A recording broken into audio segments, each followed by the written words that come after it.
Yo, what up, what up, what up? Welcome back to P Noy News. Man, listen, all right, I'm gonna tell you what. Tkmao threw this in the Discord earlier today. And you know what I mean? Like me and Grim Chemist was standing, my boy Mike here. We was all having the same exact we was having a conversation along the same exact kind of lines of Mike going, man, listen, like yo, I don't really like this Moldbug guy because like yo, he just straight discounts Christianity and all this other shit. And like yo, he smells like he smells some shit that don't, you know what I mean, sound quite proper. And then TK threw this in the motherfucking Discord, and I was like, well, you know what I mean? Like, let's have this conversation because I don't think it's a bad thing to be able to question the things that, you know what I mean, we promote and the things that like we, you know what I mean, enjoy as far as being able to have content and things of this nature. So, like, I think it's beautiful. Yo, TK, say what up, my brother. Yo, what up, motherfuckers?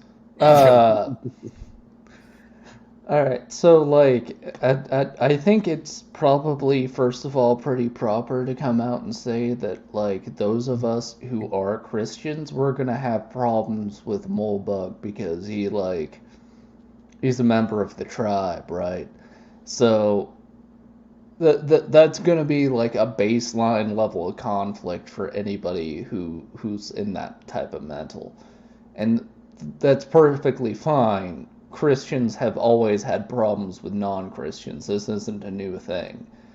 But it's worth keeping in mind when you're trying to like assimilate the ideas that he's putting out here with what you think of life. Because like if you have certain Christian predispositions on life, you're just not going to agree with Moldbug on some things. And that's fine. It's just a fact.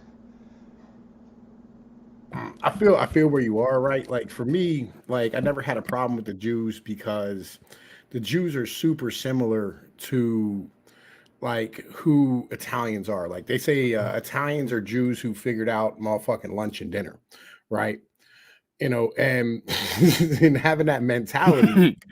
Yeah. That's some Like you funny know shit, exactly. bro.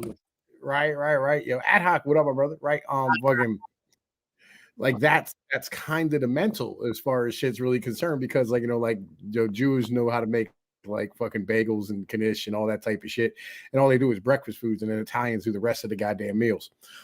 But we're both high IQ, and we come from kind of the same type of areas in merchant class, right? That's what the majority of Italians were, and they are descended from our merchants and shit. So like you know, we have the same type of mentality. But yo, Mike, say what up. You know what I'm saying? Like, yo, speak your motherfucking piece real quick before we get started. Yo, I agree on all that right there, bro. I'm actually cracking up over here with the wife about the Jews and Italians, bro. That shit is real talk. Yeah, bro, you know what I'm saying? I've touched base with you a while back on Moldbug, right? And you already know I disappeared for a little bit, did the damn thing. And I came back and, you know, I got back into the Moldbug. And, you know, I hit you up because I did see some stuff as his work is progressing. And you know, myself, I don't identify as a Christian. You know what I'm saying? But I do read the scripture, and I do, you know, I read a lot of different religious texts. I'm a monotheist, you know what I'm saying? But to me, the way that the man's work is coming out, it just seems like pure poison to the mind of an intellect. And I mean, there's a lot of signs that point to the fact that the man might be a shill. You know, he might be controlled opposition. You know what I'm saying? I believe that a lot of the different things he utilizes in his work, you have to really analyze what the man does. You know, he's using a lot of really big words to bring up feelings and emotions in people and make you feel a certain type of way. But if he's trying to change the world, this is not, you know, the most ideal way to convey a message to the general population. They're not going to respond to these really big vocabulary words, right? Well, like you know, I mean, always had the mentality of that, and I told you this earlier, right? In that, you know, he appeals his big mass appeal is to highly intelligent individuals, right? Like, there's a lot of very serious high level people who consider him, you know, I mean, like, and his works to be something to be taken very seriously.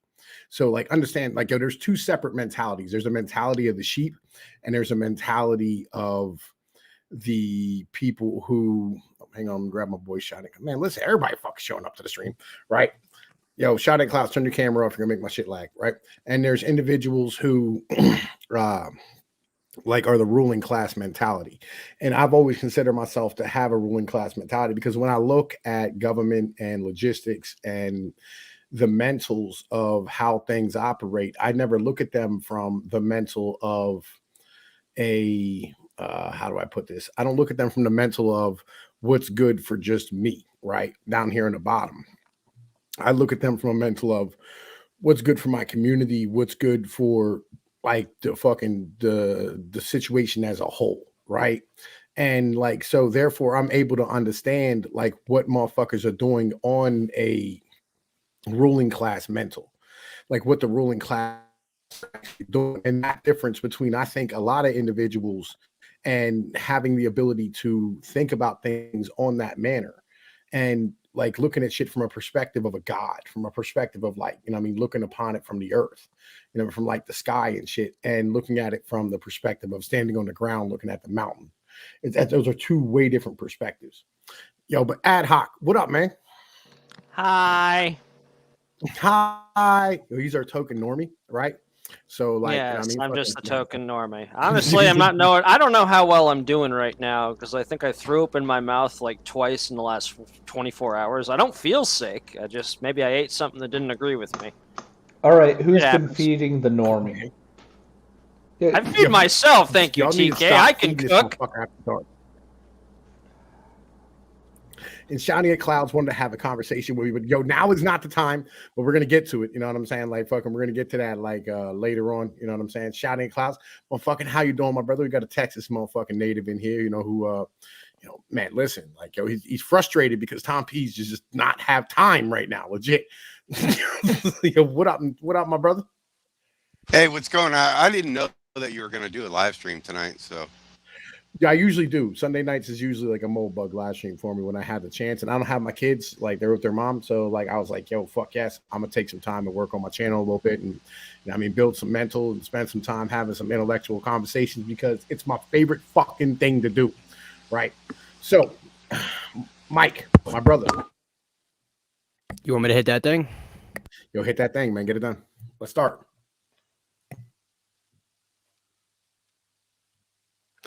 Hey everybody, how's it going? Thanks for joining me this afternoon. I think this is probably going to be my most requested topic for a stream that I've ever done.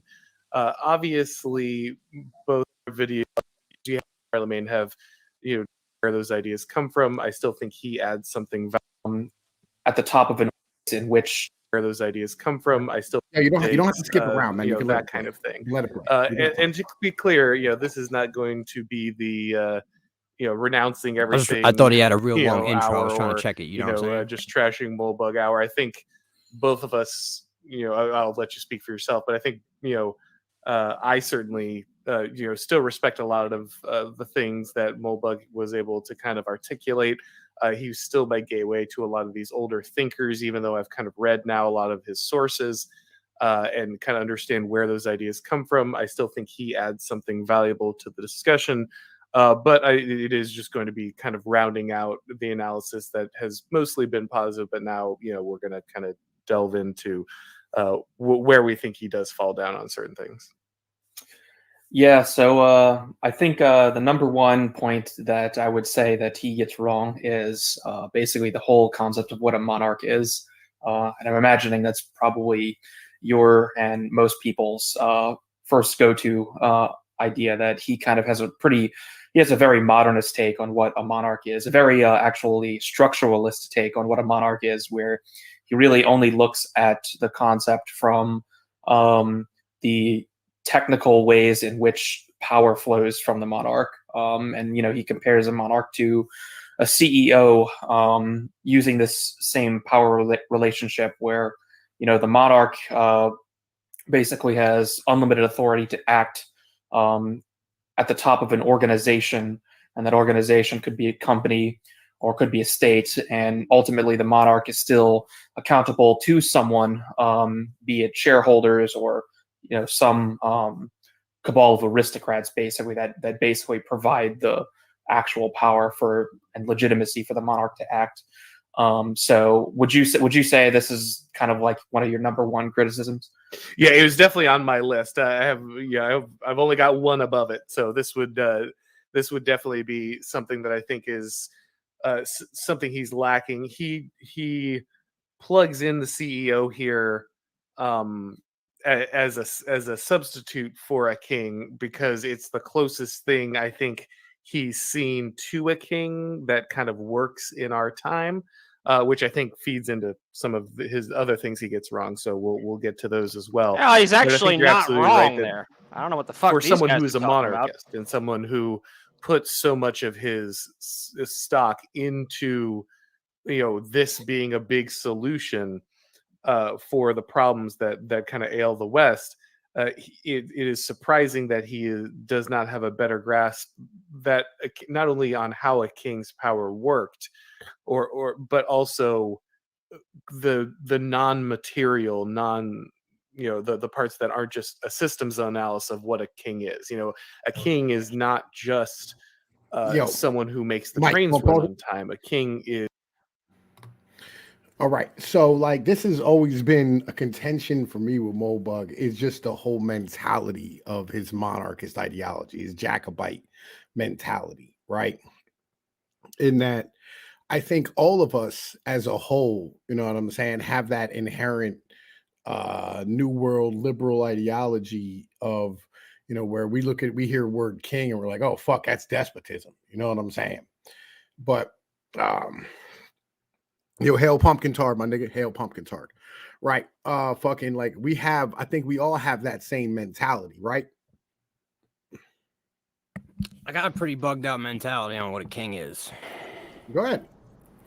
So, I mean, I don't necessarily see a king as a specific, like, old school, the original what a king was. You know what I mean? There's a definition of, like, what a king is in the Bible, right? In the scripture of, like, an actual king ruler. You know what I mean? But it's supposed to be an intermediary, right, between man and the Almighty.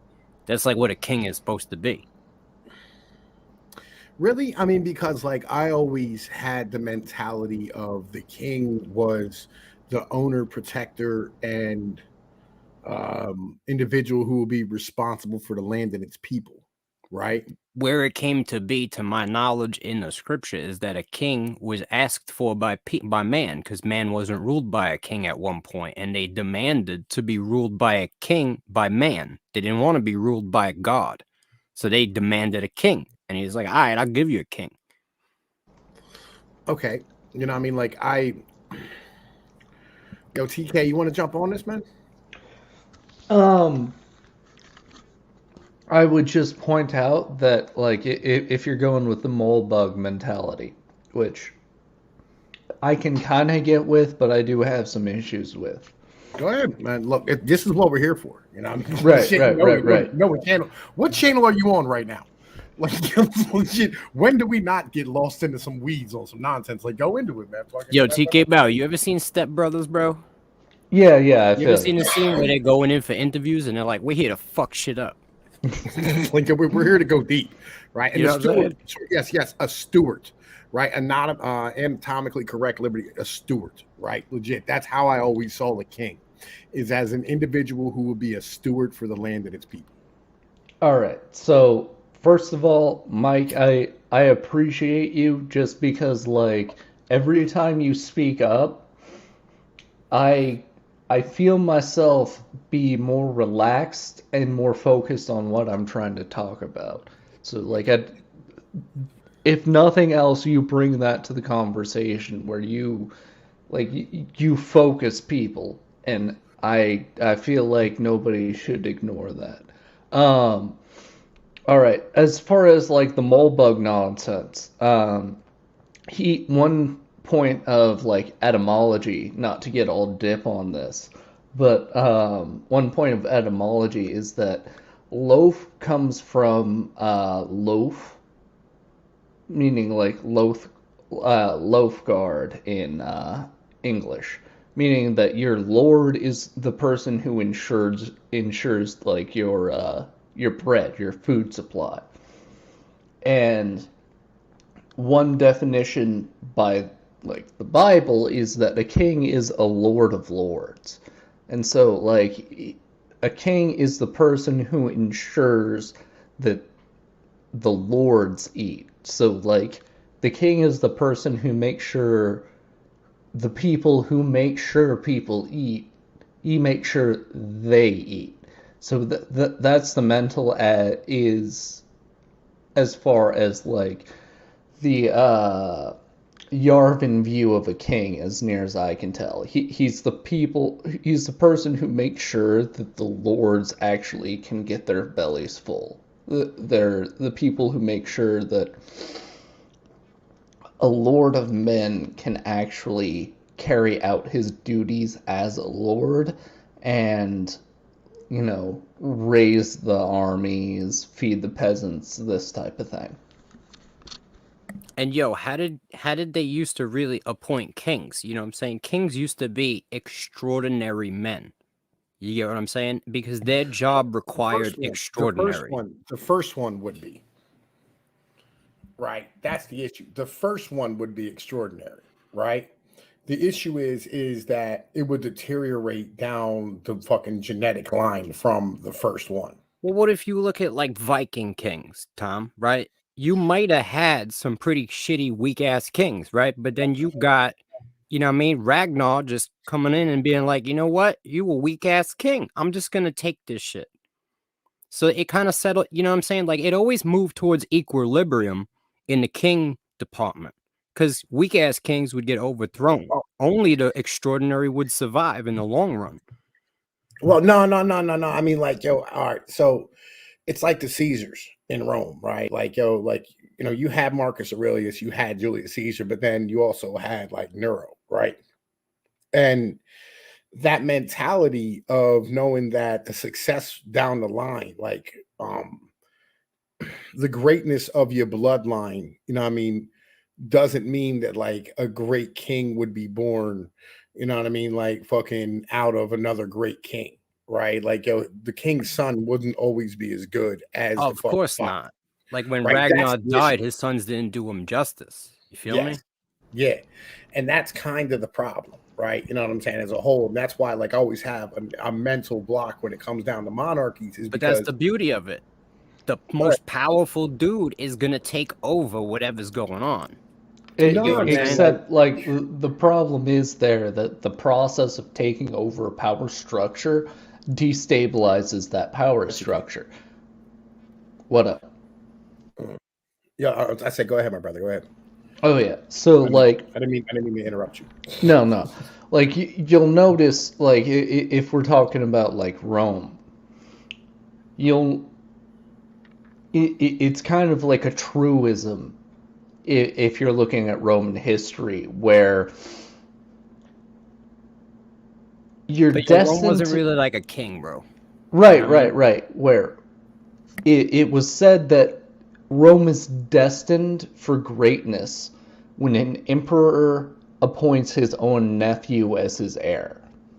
And the idea there isn't necessarily that like it's bloodline greatness, but it's the idea that Rome is great when a dude can pass up his son for a nephew, you know, his sister's son, who happens to be just a fantastic leader, right? Yo, you know why my dad had a great Little League baseball team that won championships? Because he cut me from his team. You understand? I feel you. He said I was garbage at baseball. He said, No, I'm I gonna be couldn't real with you, bro. throw. Like, I couldn't and yo, catch. I ran like a girl. he's told people like, yo, people felt salty when he cut their kids from his team, and he's like, yo, don't be fucking salty. He's like, I cut my own kid twice. You know what I mean? Yo, I mean, all I right. feel So you. like, but again, like, yo, the mentality, yeah, and like, yo, Ballistic Zero got a good point here too. He said, a Christian king is not the same as a Scandi king.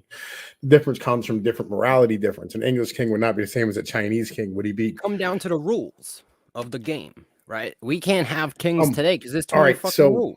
reality is this. Well, but it also comes down to the culture and structure of your civilization as a whole, right? You know what I mean? Like if you have a stable civilization, a stable geography, right? If you have like, you know what I mean, a more cohesive motherfucking unit and you have smaller and larger countries, like, so if you have a well-run structure with your king, right? You know what I'm saying? Where it's like super stable as far as military orders, you know what I mean, all these type of things, an individual being able to move up the ranks to be able to come to become king when there's a weak one, you know what I mean, is going to be much less, right? Whereas if you have like a garbage ass structure in your society as a whole, you know what I mean, if it's much more like fucking open and there's less, you know what I mean, like fucking order and I'm trying to think of the word here. Less fucking like customs and shit, right? Less like fucking like regular structures to keep individuals in line. Like you'll have individuals moving up, but your whole fucking society will be less stable. You know what I mean? So it just is what it is. You know what I mean? I feel you, but I also feel like we are only a couple minutes into this. I feel where you are, you know what I mean, but I told you we get lost in the weeds. Yo, Mike, hit that motherfucking joint, man. Let's keep rocking. Is in many ways a focus of loyalty for the people. He binds the people together. He gives the people a shared identity. He provides leadership in instances that are not just functional, but also moral and often spiritual.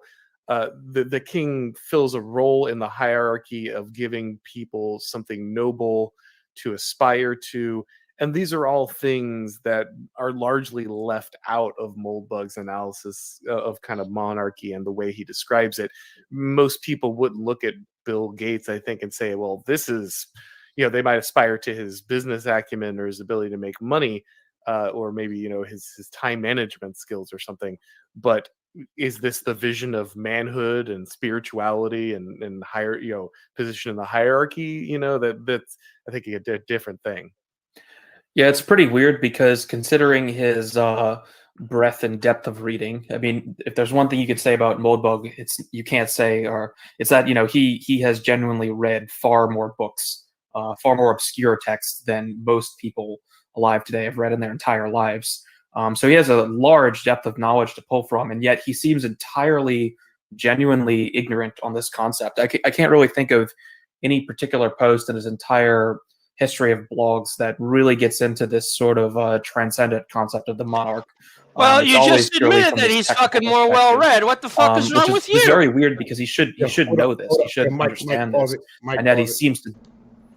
All right. Yeah. Ad hoc. Chime in, nigga. Go ahead, man.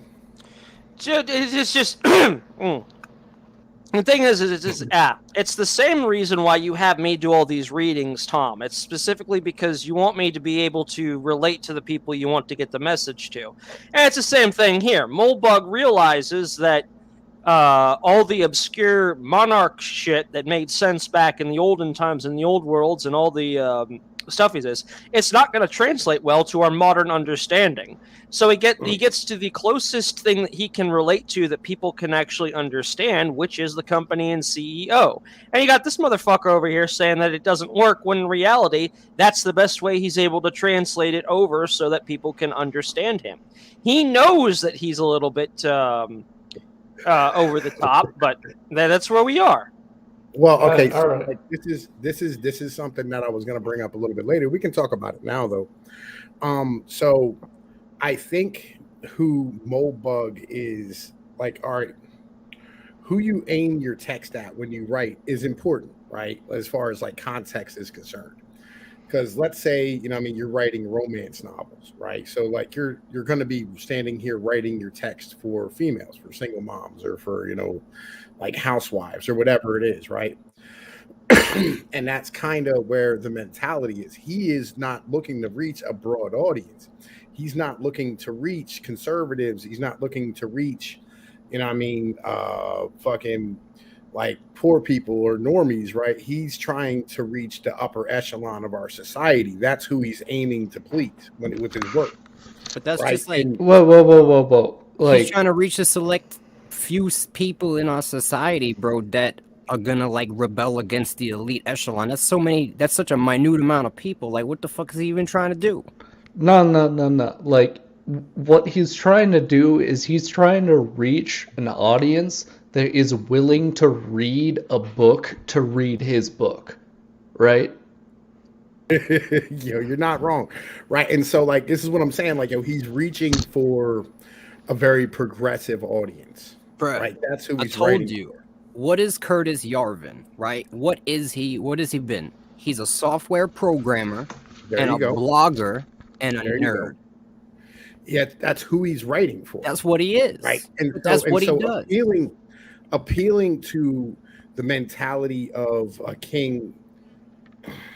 That's like Yo, trying he's a to sell- narcissist, wait. bro. He loves himself and hates No, himself at the same time. no, Let that's me not it. step on this real quick. All right. Please do a sports thing. Like, yo, because that's really what this is. This is trying to sell like NFL athletes to a nerd.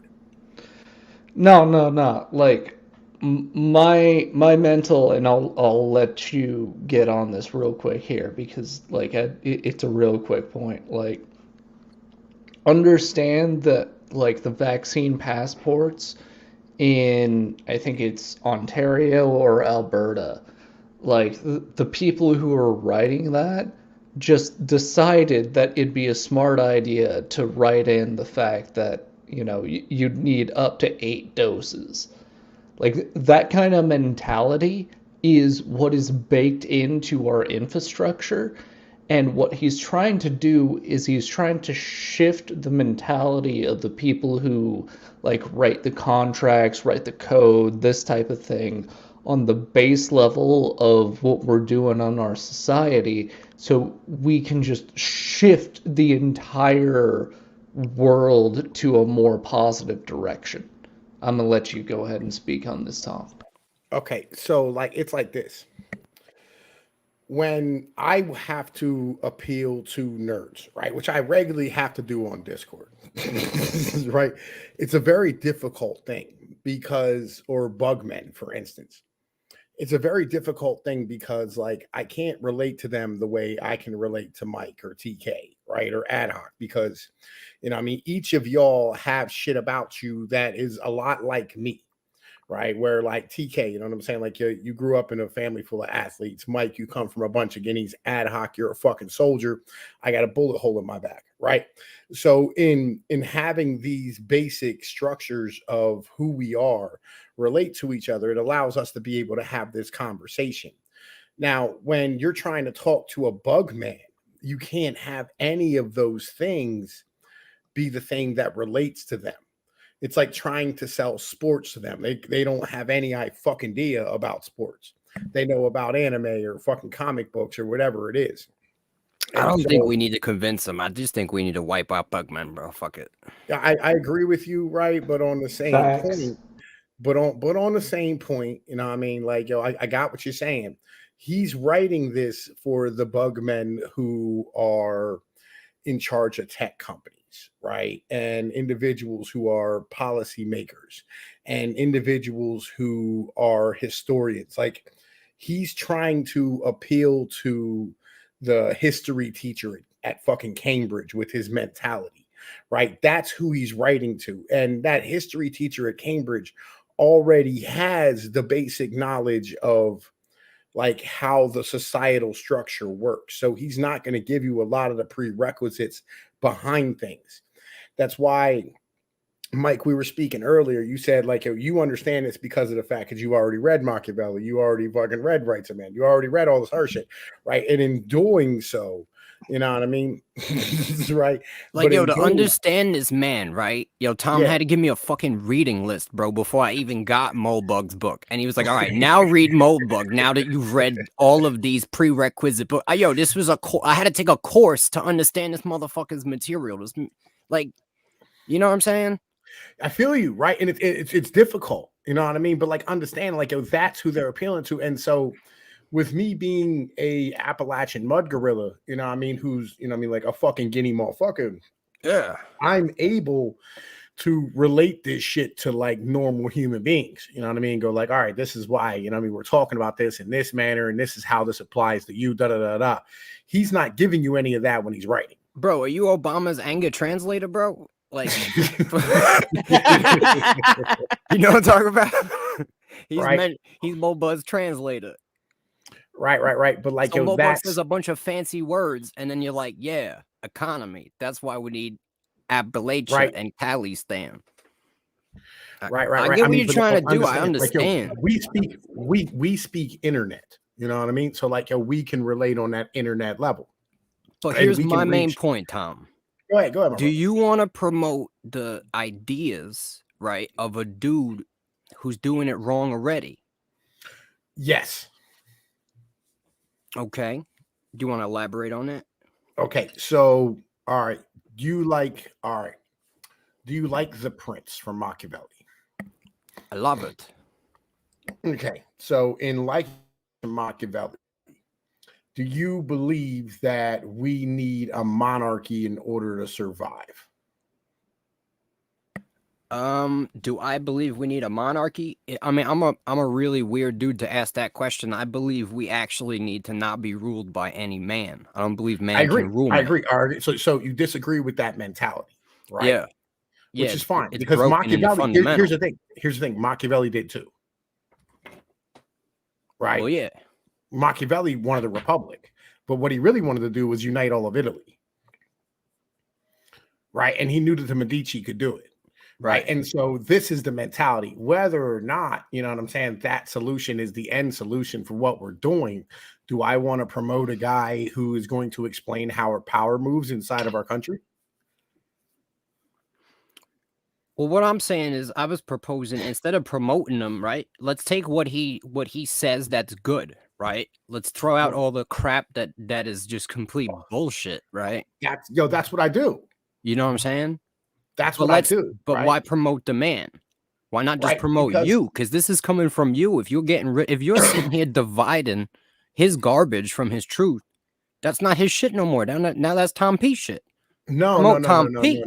Because like, yo, I always give credit, you know what I'm saying, where credit's due to, you know what I'm saying, where I learned the information from, right? Like, yo, so I mean, it's like a scientist reading a white paper and like adding different chemicals to the shit and getting the real reaction. You know what I'm saying? Right. He's not going to credit the last scientist. He does too. Like, yo, he has to cite that white paper. Maybe he does. He does. Right. So like, that's what we're doing. Right. So here's the other half. Let me jump in there like real quick.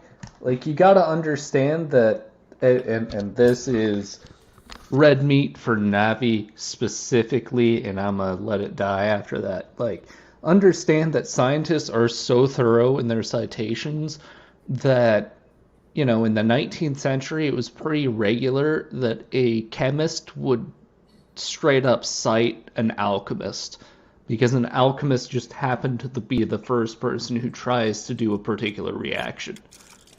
Yeah, I know about citation. What I mean is they won't promote work that was wrong. You know what I'm saying? They're not going to be promoting shit like theories that were proven wrong by their work. You know what I mean? Except no, like, you got to understand that, like, a lot of times the only time a theory actually becomes really popularly known is when it's debunked. But are they going to promote it? Then use their are they going to then use their platform to promote what they've proven wrong?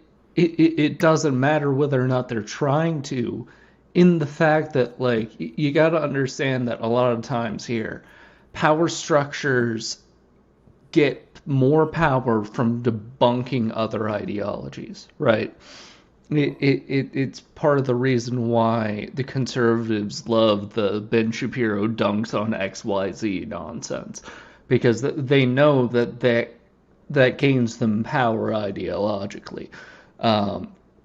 It has an issue in that it's not all that convincing in the actual halls of power, but as far as like the public mentality, then yeah, it gets them some advantage there. But you got to understand that, like, when you find it worth coming out and debunking someone, you are acknowledging them as worth debunking.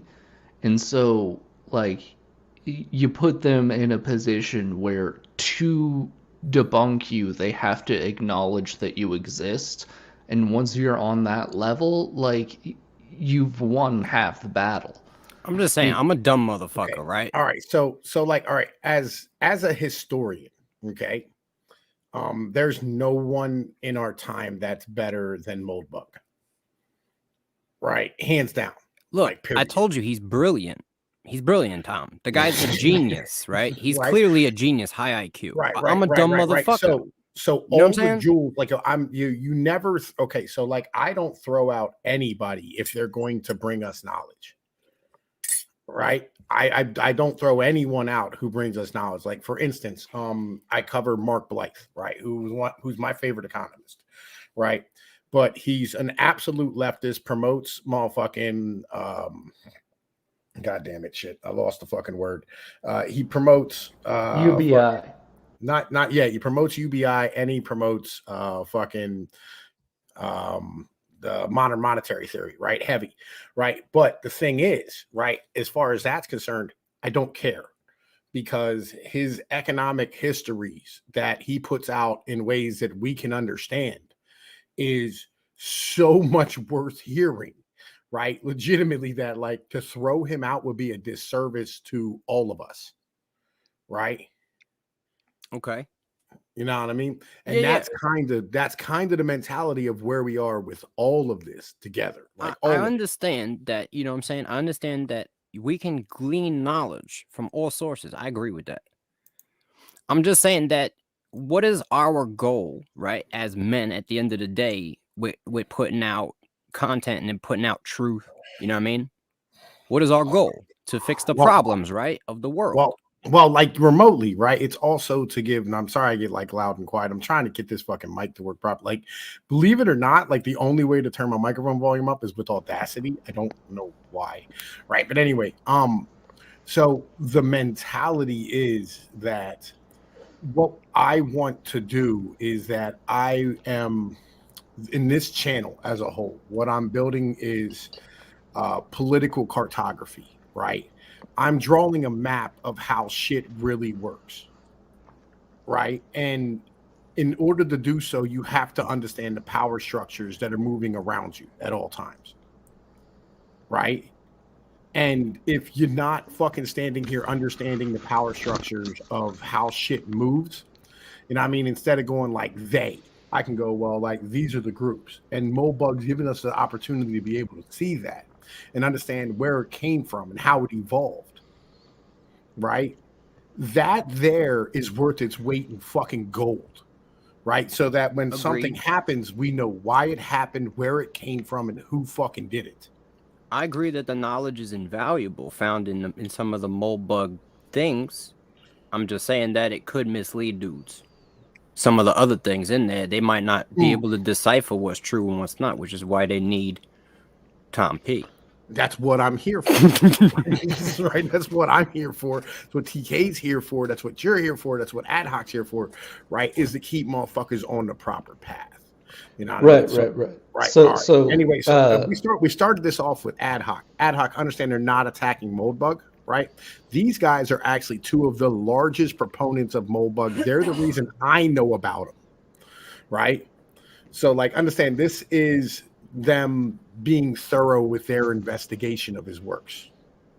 Well, this is why I'm head tilting, because I'm looking at this and they're saying it's like he does not understand how a monarchy actually works. But as I'm listening to them explain it, I'm like they're not saying he doesn't understand this. That's what they just said outright. No, they said he doesn't bring it up. There's a difference. Right. So, like, okay, so all right, if I was to tell you, okay, like back in the day, right, when King John wanted to stand here and fucking like maintain control of his empire, right? Or when he spoke to the peasants or the nobles, right? He didn't say, I'm king because you say I'm king. He said, I'm king because God says I'm king. right? And Moldbug's not going to go like, well, a king's a king because God says he's a king. But that's the structure of how every king worked in almost all of the world's history, right? Is that he said, I'm king because God has deemed me as such. And that was enough to get the people to stand here and go, well, if he's God's guy, then he has to be mine. You understand what I'm saying? But he's not going to say that to a fucking software developer going, yeah, we need a guy like, you know what I mean, who can come out here and just rule the people and say that he was fucking God's fucking chosen individual to be king. Because that's really what the structure of kings were about back in the day. And that's really what you're talking about when you talk about a fucking real monarch. Yeah. That's understood. Ordained by the Almighty. Yep, that's what it was. It was always, you know what I mean? They were ordained by the fucking Almighty. And that's where Mike's point came in earlier, which is mentality of like, yo, fucking, you know, kings throughout history. You know what I mean? We're fucking like the God's representation on fucking earth and shit. Right. And so with that, you know what I mean, understand something, that the reason why the king was fucking king is because the king sat here and said, I'm God's guy. Right. Yeah. And like, yo, you can't say that in your motherfucking works. And like, how do you explain that in a modern sense where individuals don't fucking believe in God? You can't. I mean, this dude don't even believe in God that's writing about it, right? Moldbug. I feel you, right? So like, but like, again, you know, unless you're going to stand here and promote God and promote a king under God, which would be blasphemous, even the most Christians today, who are sold on the ideology of every life's precious and all people are equal, to say that one man would be equal above all others. How do you sell that? How do you write that if you're not going to literally be seen as a fucking crazy person?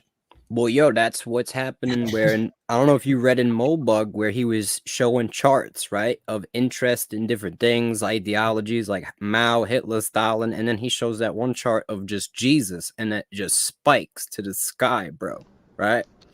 And that's what it's about, Tom, is that a lot of Christians believe in being ruled by the King Jesus, the Messiah. You feel me? I feel it, but like you also got to understand this ideology is fundamentally at odds with the idea of sainthood as well. Well, yo, look, sainthood is something. It's an honorable. It's a man. Listen, it's like a fucking costume thing. You know what I'm saying? It's a cultural thing. It's basically like knighthood in fucking England. You know what I mean? It's like saying, oh, you know, you fucking, you know, you stood here and died doing the great work, so we're going to put you into sainthood. It's basically like giving an honor to somebody in your country who did good work posthumously, right? So that other individuals will look to do good work as well. You know what I mean? It's promoting positive behavior inside of your society. That's that sainthood shit is all garbage bullshit, bro. It's not real. Yeah, it's it's really like it's a way to get individuals to act right.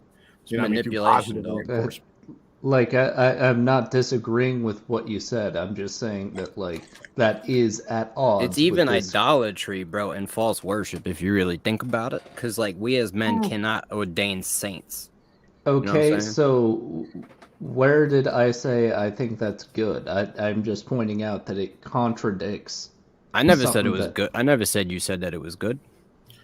Yeah, I don't think that was the assumption, right? But like, you know, I like the idea of sainthood, right? I think it's a great thing. Me personally, I think it's good. It's idolatry, bro. How are you gonna say that this man is? Who gets to determine who's a saint? I mean, like if you lived your life righteous, no. I mean, like if you lived your life righteously, you know what I'm saying, and like above all else, lived your life righteously. Like you dedicated yourself to feeding the poor or healing the sick, and you did it like not out of profit. You know what I'm saying? Like you stood here and, you know, fucking like you lived your life in dedication to other human beings and the well-being of your countrymen and the individuals around you, right? You know, that mentality, like to stand here and honor them in death and say like, this is going to be Saint, you know, Peter or whatever the fuck, or Saint, you know, Michael, whatever. Right. And go like, this man here was a great man and he should be honored in our tradition and respected for what he did. And other people should try to live up to this example of what a human being can be. right? And you know, what I mean, to have like, you know, like a little amulet with like fucking his face or his name on or whatever it is, and like, you know, to make him like the patron saint of the poor or whatever it is, and have like individuals who go and do work in, you know, what I mean, like that sector, stand here and remember like what he did and try to live up to that example is not a bad thing. That's a great thing. I mean, I can't agree because it would just be against like everything I believe in. Why? So I mean, you want to put him on a metal and make his image out of molten, you know what I mean, metal. That's like, there's literally commandments not to do that. You know what I'm saying? Not to make graven molten images. I mean, we could go through the list. You know what I'm saying? I It's mean, idolatry come of a on, man. It's not, yo, it's not that though. You're not worshiping the dude. You're looking to him for fucking the value of his life on yours. I know that's how it starts out, Tom, but then like 10 generations down the line, niggas got that charm on their neck because they think it makes them have a big dick. I don't know. You know what I'm saying? It makes them strong in battle. Like, you know what I mean? You stand here and it makes you like you wear a St. Christopher medal if you're traveling. It's a charm, dog. Christopher medal that's all bullshit. Come on, dog. Yo, look, if it makes you feel better, You I'm need not a medal, bro. You. It's the power come from the Almighty, which is inside you. You ain't need nothing external by what you've been given from birth. It's just your physical flesh and the Almighty inside you. Come on, you part of God. Why you need a fucking piece of metal that has a dude on it? Because that dude was, you know what I'm saying, a great traveler or whatever. But that dude was a man, and no man is good. We know this. But you're not worshiping him. So what do we worship? Has anyone worshipped a fucking saint? Why you need to have it? I don't know. Mike, I mean, if you like it. Like, I'm a superstitious. I'm a guinea. I'm a superstitious motherfucker. Yo, I'm a guinea too, and I got family too. But like, I understand where it come from. But I personally have studied the scripture, and it's against what it comes from in the first place. It's idolatry. I'm just keeping it real. May I say I'm honored. I'm honored. You know what I'm saying? Yeah, as a Tom Pete. Let me guess. I'm shrine dog. I'm probably that dirty copper pipe piece that's off to the side then. All right, look, man, look. We've been doing this 50 minutes now. We're not like anywhere near. Let's rock. Let's rock. Let's keep going. He seems not to. I suppose it's a blind spot, both from not being a Christian and also just being raised as a progressive, which he openly admits. Mm-hmm.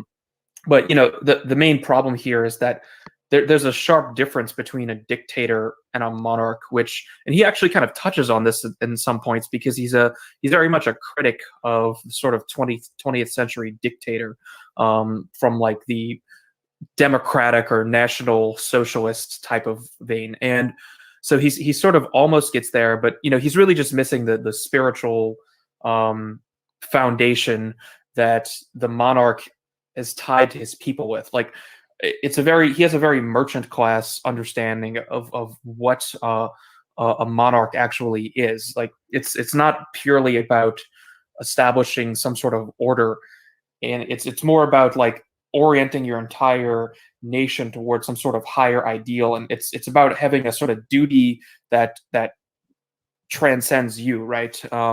And a CEO may have that to some extent. You might call it a fiduciary duty, but that's a very very mundane type of duty as compared to one that is rooted in God, basically.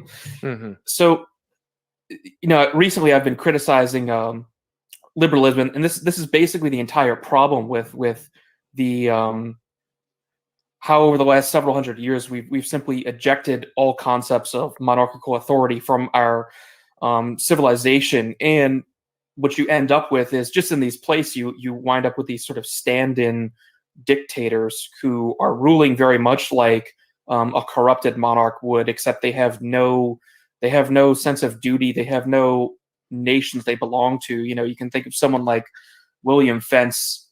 These people have as much power as a monarch ever did, certainly more, honestly, but they have no tie to any particular people. I think this term internationalist is very good for describing this. And this is what a CEO monarch would be, right? This is the whole problem where Moldbug is kind of building this monarchical system that sort of just takes the system we have now and takes it from being an oligarchy and turns it into a monarchy, but it would still be a fundamentally internationalist monarchy, not tied to any particular people, with no spiritual sense of duty to God and your people.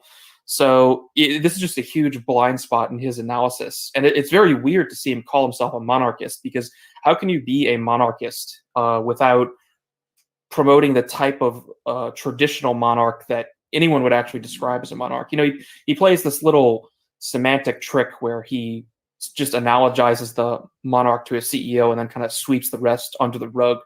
And, you know, that's just not good enough, because, you know, we just live in this civilization of the self, and the CEO, like any other person, is all about the self, all about self-interest. It doesn't matter if it doesn't matter how much authority you give the CEO, that doesn't actually give you the same, it might look the same as a monarch in a very mundane view of the way the power is flowing, but it's not at all like what a monarch actually is. You know, I was reading this piece, Cringewalker of all people, that subversive guy, tweeted out on his timeline. I was reading the abdication letter of George III.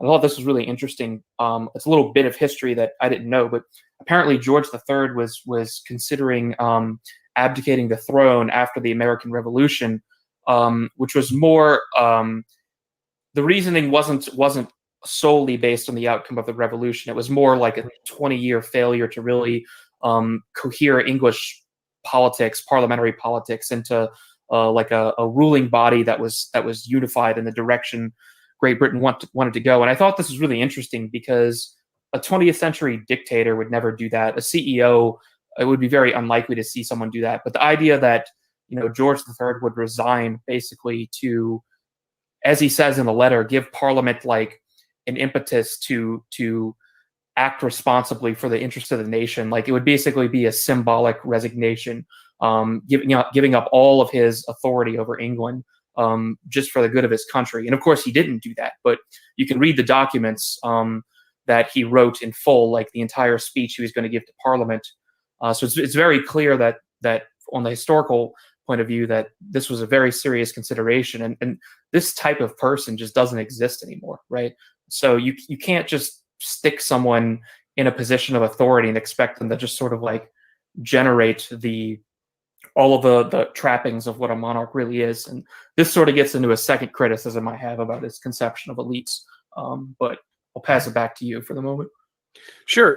Well, I wanted to go back and touch on one thing that you mentioned there, because I think it's right, and it's at the top of my list. And I think almost all of Moldbug's other things that he gets wrong stem from this. And this is kind of his atheism, his lack of having a spiritual connection, understanding it. And I guess you can call him a materialist. I hesitate to do that, because he does at least acknowledge, obviously, the importance of spirituality. It's basically what he's best known for, is never get rid of religion. People are inherently religious. All right.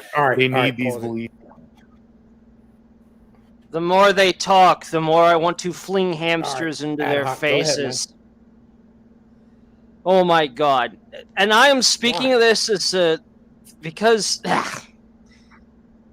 the more that you have made me read all this, Tom, the more I understand where it is that where fucking Moldbug is coming from. And they're even outright admitting. They're basically saying, like, Moldbug has no understanding of what a monarch is, simply because he does not, like, address the spiritual side of things. And I'm sitting here looking at a lot of the readings that I've done in the past, that I've done for you, Tom, and it's like, no, he actually acknowledges that there is a lack of spirituality today that is missing, that an actual monarch has, and that's why we need to bring the monarchy back, because that spiritual side does need to be brought back. Moldbug, I know. So just because he's an atheist doesn't mean that he can't understand that the spiritual side of things is missing. This man is the author of confusion. You got to look at his background. He's basically against everything that he is. There's something noteworthy that I find out of its absence more than its inclusion here, which is the idea of like the father. Like we just heard like a 20-minute discussion about monarchy and nobody brought up dads, even though like the Arabian and the Persian conception of monarchy, which I would say is very old, is the idea is that like the father is to the family as the state is to the people, as God is to humanity. Yo, TK, we was talking about kings though, not monarchies in the thing. Same difference Yo, there. kings and monarchies are the same thing. Nah, I feel you, but like if we was talking about monarchies, then that's why no one brought up the father most likely. You know what I'm saying? Well, no, our society hates fathers. Right, but they're not kings most of the time. Right. Well, monarchies are kings most of the fucking time. Monarchies are kings most of the time, but fathers are not always kings. Though they are always monarchies. Fathers should be kings in his own home. I Like agree. A father is to a king as a father is to his family as a king is to their people. That's what we're getting at. Every man's house is his castle. Word. Right. I agree with that. I was waiting for somebody to say it. I was waiting for it. I just wanted to see what TK and Mike were going with this. I didn't want to say it myself. I wanted to let somebody else motherfucking state that fact. I mean, yo, I learned that in the streets, bro, early. Like that's a real street shit. Your house is your castle. I mean, that's, you know what I mean? Nobody's supposed to come to your fucking castle on some bullshit because that's your damn castle. Right. And so, all right. Okay. So the mentality that monarchs have an inherent, you know what I'm saying? Like, they're fucking installed by God, right? They have a leaning towards the spiritual to be able to justify them. Well, are they not, Tom? Is a man that could rule over like the world, is he not put in place by something above men? I don't know. Right. I don't know. I mean, because like, can you say that like the individuals who leaned on Buddha for the same mentality, or individuals who, you know what I mean, leaned on fucking Krishna, the fucking same type of thing? Yo, even King Cyrus, right? The Great, he didn't like really have that religion, but he even acknowledged the fact that it was the Almighty that put him into power. And he seen the prophecies that was made about him 100 years in the past, and they showed it to him, and he was like, yo, that's what's up. And he even let the Jews free because he acknowledged that the Almighty Creator was the one who gave him the power to rule.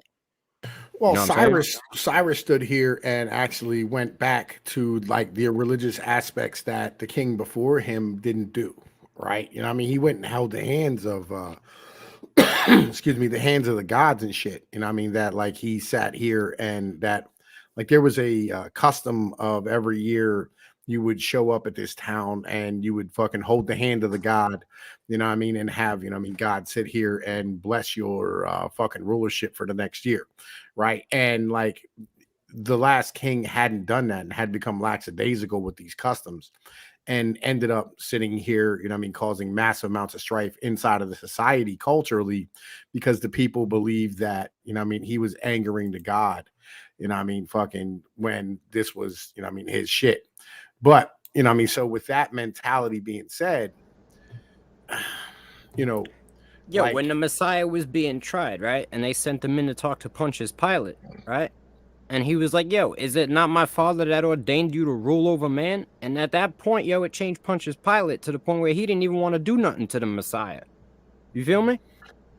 He's like, yo, what do you want me to crucify this man for? King of the Jews? And they're like, yeah. And he's like, all right. And he crucifies him for king of the Jews. But he argued with them. He didn't even want to kill him. He's like, yo, I don't see no flaw in this man. He flipped him with that one verse right there. He flipped him being like, yo, did you not get the ability to rule man through something higher than men? That's what he's trying to tell him. And there's a lot more forces at play we can't ignore on this planet. We can't just sit here ignorant and only look at the physical numbers and all this bullshit. Okay, like okay, well, here's the thing. So like the problem is when we're having that conversation with, you know what I'm saying? No, I swear to God, like it just keeps going the fuck back down, right? When we're having this conversation with normal human beings, right? When we're having this conversation with modern man today, right? Modern man today, you can't just lean on the Most High, right? And lean on religion to allow you to be able to fucking do what it is that you want to. Like, you can't lean on the Bible and the scripture to fucking like make your fucking message to individuals. No, Right. I lean on the truth, and I lean on example, and I show you can't show man the scriptures or the Bible and expect to convert atheists with the Bible they don't believe in. You have to show them the reality that they live in and show them the intricate creation of the world and everything that has been created. And through showing them that, if they can't see that it is been created, they're ignorant. And so it doesn't even matter.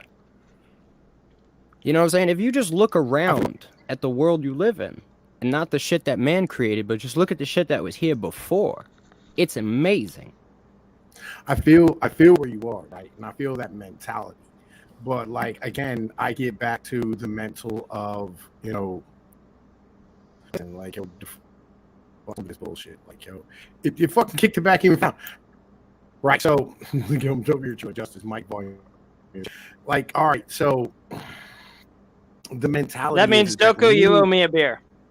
You cannot lean on the scriptures, religion to sell things to, and like we get back to like, remember our conversation earlier about propaganda, where like we're trying to sell this message to, you know, I mean, a mass audience. You can't lean on the scriptures when the majority of individuals reading this aren't going to be religious. Well, you know, they got a solution for that out in Afghanistan, bro. You know what I'm saying? That's why they're stuck in an endless war in the first place. Based. Like, all right, so like, okay, when me and Ad Hoc were reading, remember we were reading about armigers and you know what I'm saying, the deracinated individuals. Yeah. Right. And yo, he's selling this to armigers. Right? He's selling this to the cosmopolitan individuals in your society.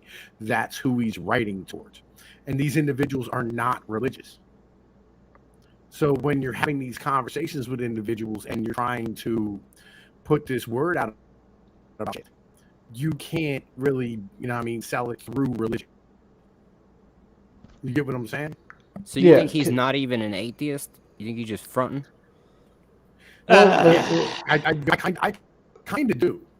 Well, that's not even the conversation you need to be having right here, because, like, just as an example, like when I'm trying to teach somebody something about physics, I don't bring in like Jesus or the Bible or anything like that, not because I'm an atheist, but because it's not like related to this particular realm of discussion.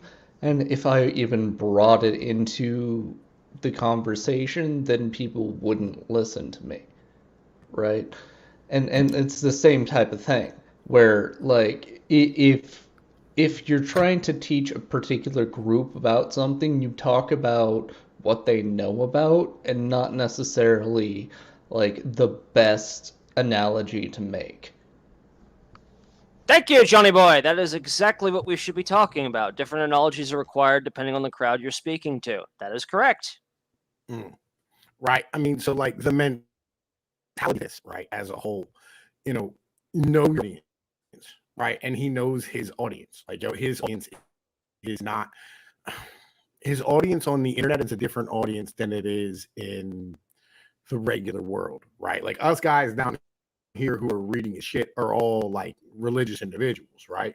You know, I mean, we're all individuals who believe in God. I mean, sure. Yeah, bro, I understand completely what he does. I mean, me myself, I don't even call the Almighty Creator God. I believe God is a Germanic pagan origin word that comes from the worship of Baal. But I don't even want to get into that right now. You feel me? That we ain't even ready for that. Well, we're gonna have a conversation at some point because I am Germanic. I'll break it down for you, bro. I got a lot of knowledge in this brain of mine. But none that pertains to this right now. You want to hit the thing? That's some weeds that are way too thick for this right now. But yeah, I mean, mentality is that, you know, like, I absolutely believe that you need to know your audience and understand, like, us back here on this side of things, right, are religious. And the individuals sometimes he speaks to, like, for instance, he's been on a bunch of Catholic podcasts having these conversations, right? And like, it's utmost full of history and knowledge that like fucking historians can't keep up with. And he knows more about their religion than they do. Promotes it better than shit on it. By the way, it's one of the reasons I thoroughly enjoy his works, because he never shits on religion. Okay, Pinoid, I don't know if it's just me, but you just roboted all to shit for the past about 2 minutes there. He was buffering for me. Oh, did I? You were buffering a little bit. Yeah. So like, pick up. Where would you say? Well, like, can you hear me now? Run it back from the when you was talking about him going in with on the Catholics and he knew their religion. He goes on Catholic podcasts and shit, right? And he does, like, it's the utmost respect, and he bangs motherfuckers in the head who are knowledgeable motherfuckers, right? Who are well read and well versed in the history of the Catholic Church, and he knocks them in the head with their shit. You know what I mean? Like, he goes on and, like, he's more than they do, and it's utmost respect. And I've never heard him in any of his works shit on religion as a whole, right? And that's one of the reasons I like what he does. Let's keep it 1000% here for a second, though. Like, you can be more knowledgeable than about 80% of religious people if you just, like, sit down and read the text, because most people don't. I'm gonna be real with you, bro. I took it to the next level and like learned the Hebrew. I learned like parts of the Greek. I took it back to like ancient vowel origins. You know what I'm saying? I could take it real deep on some religious people. No.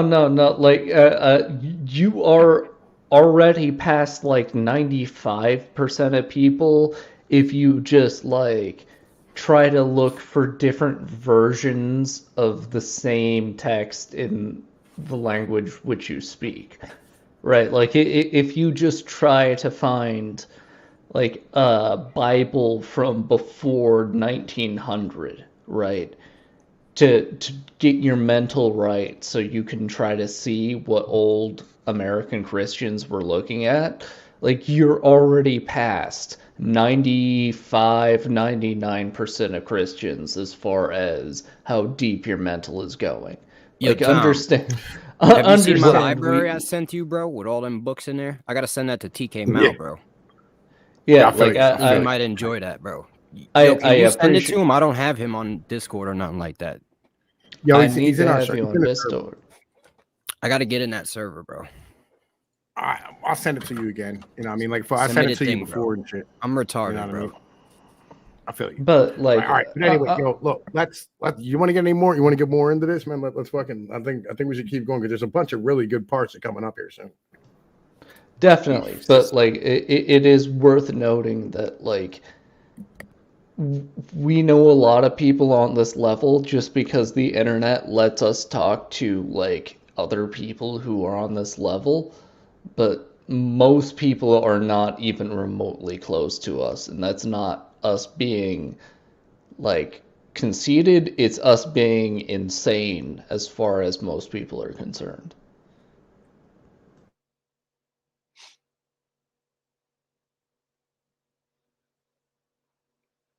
Y'all They ready to seem hit have the muted thing? themselves. Hit the thing. Yeah. Touch the button. Systems and structures, and so I think that that's something that definitely is something he's aware of, but his lack of ability, I think, to experience it personally and understand at a personal level, I think then leads to almost all of his other issues, including the ones you were talking about with the conception of the monarch. Like, of course, he sees a monarch as somebody who just has a job title and a particular, job to complete effectively, because he doesn't have access to the other things. And I think that that is his core failing that then leads to all of the other ones, all the other issues that, or almost all the other issues that we'll probably talk about today.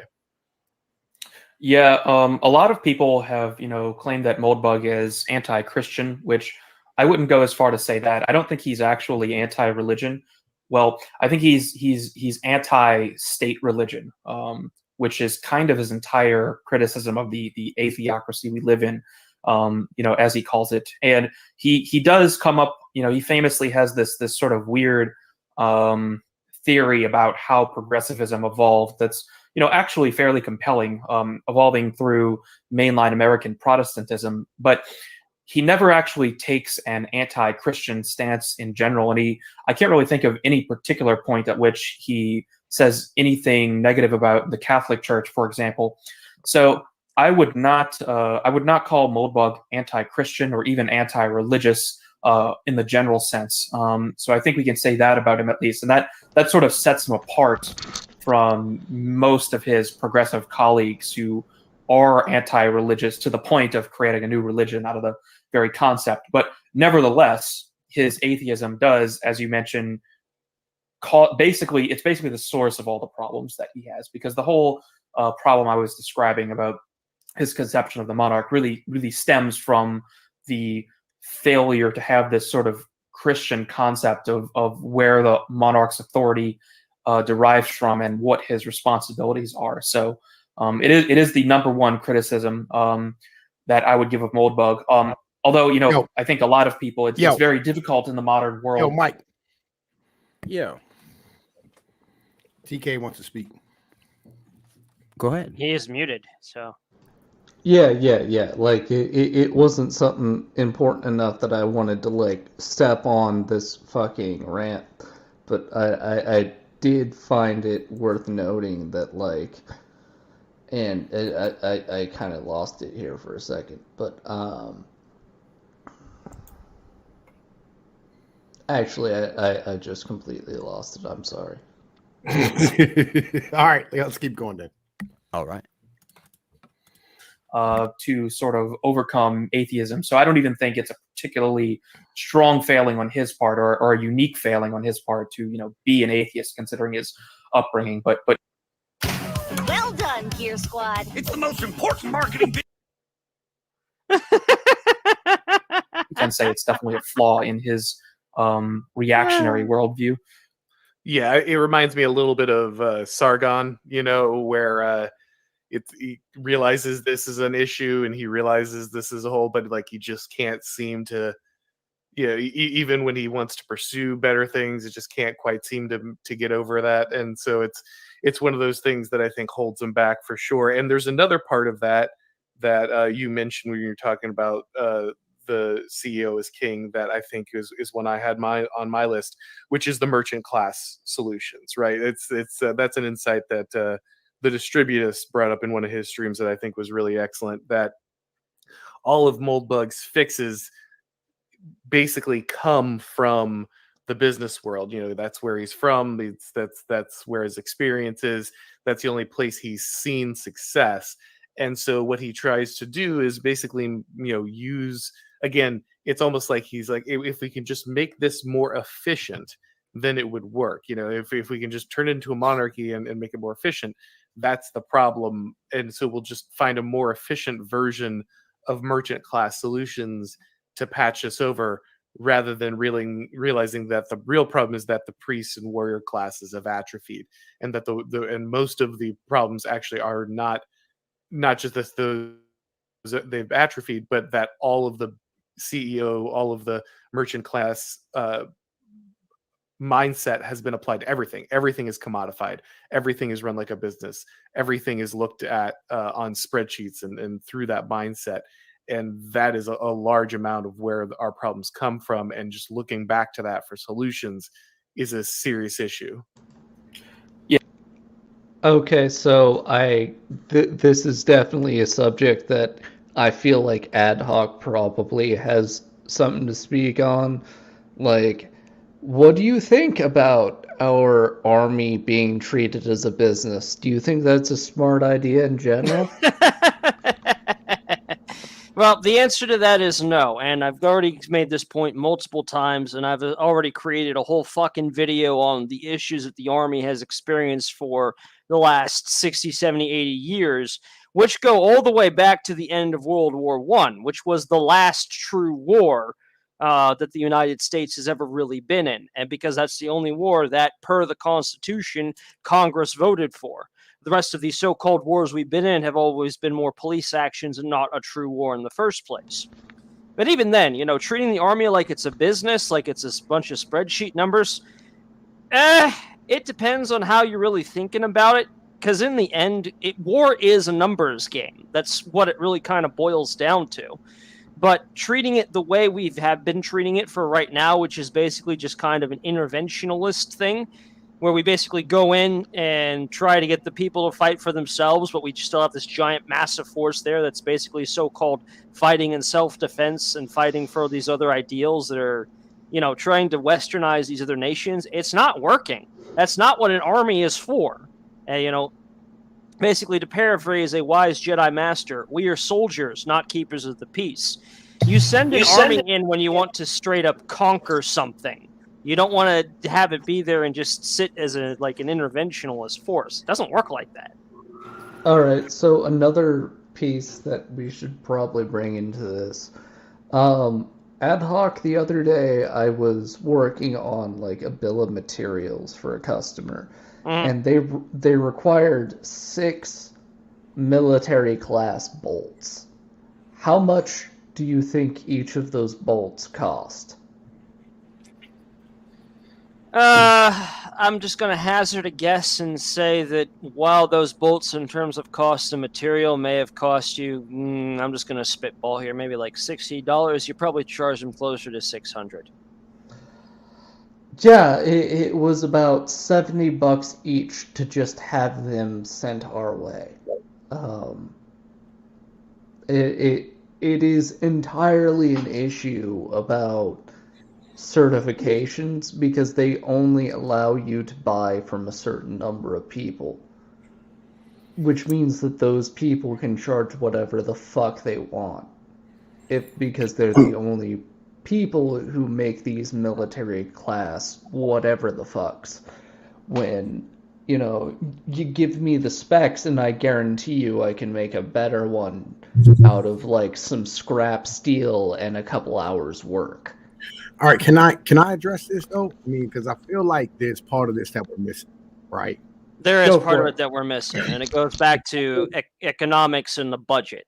But if you want to go in further, Tom, what do you think we're missing? I don't want to go that way with it, right? Because I did this video on the suburbs and shit, right? Graft? Graft? No. So there's things that allow human beings to live better, right? And live better as human beings, as human animals in our society, that keep our birth rates up, allow for more family cohesion, more family structures, more homogenous fucking neighborhoods, things of this nature, right? And it's a constant state of academia screaming and bitching about them, right? Because a lot of times we do it at a loss for our society, right? They go, oh man, the suburbs cost us way more than the urban areas do, right? And because of the fact that the population density numbers and things of this nature. And we don't have these type of conversations of going, sometimes you have to have things in your society that are good for people that would cost you more than doing it a different way. You can't run things through efficiency. Right. And I think that's, a lot of what Moldbug actually does say, right? Because Moldbug talks about mercantilism, where he says you make the importing of goods, or, the implementation of technology very difficult or impossible in order to protect the human beings inside of your society and allow them to continue to work. Right. And so I would argue that it might actually be the opposite of what these guys say. And if you read the Gray Mirror, because a lot of what he says through that, and a lot of what he actually said in, unqualified reservations was kind of the same type of shit, right? Where he was promoting a humanism, you know what I'm saying, through shit. And I think that's not a bad way to argue about it. And the idea that the reason he does this is because of the fact that, like, you cannot just like lean on, the mentality of this is good for your lower classes, or this is good for, the many of society, because that's not palatable to his readership. I get back to like understanding known is like know who your fucking audience is. And in doing this, like, it's the same argument that we would make, right? I have a little Even though it's coming synopsis, from bro. a different mentality. What up? I got like a little synopsis, right? Go ahead. It's like the best way I could sum it all up, right? Is that the more you know, right? Like, or the more you learn, right? The less you know. That's the biggest issue with it. And I think that the real issue is that Moldbug just learned too much shit.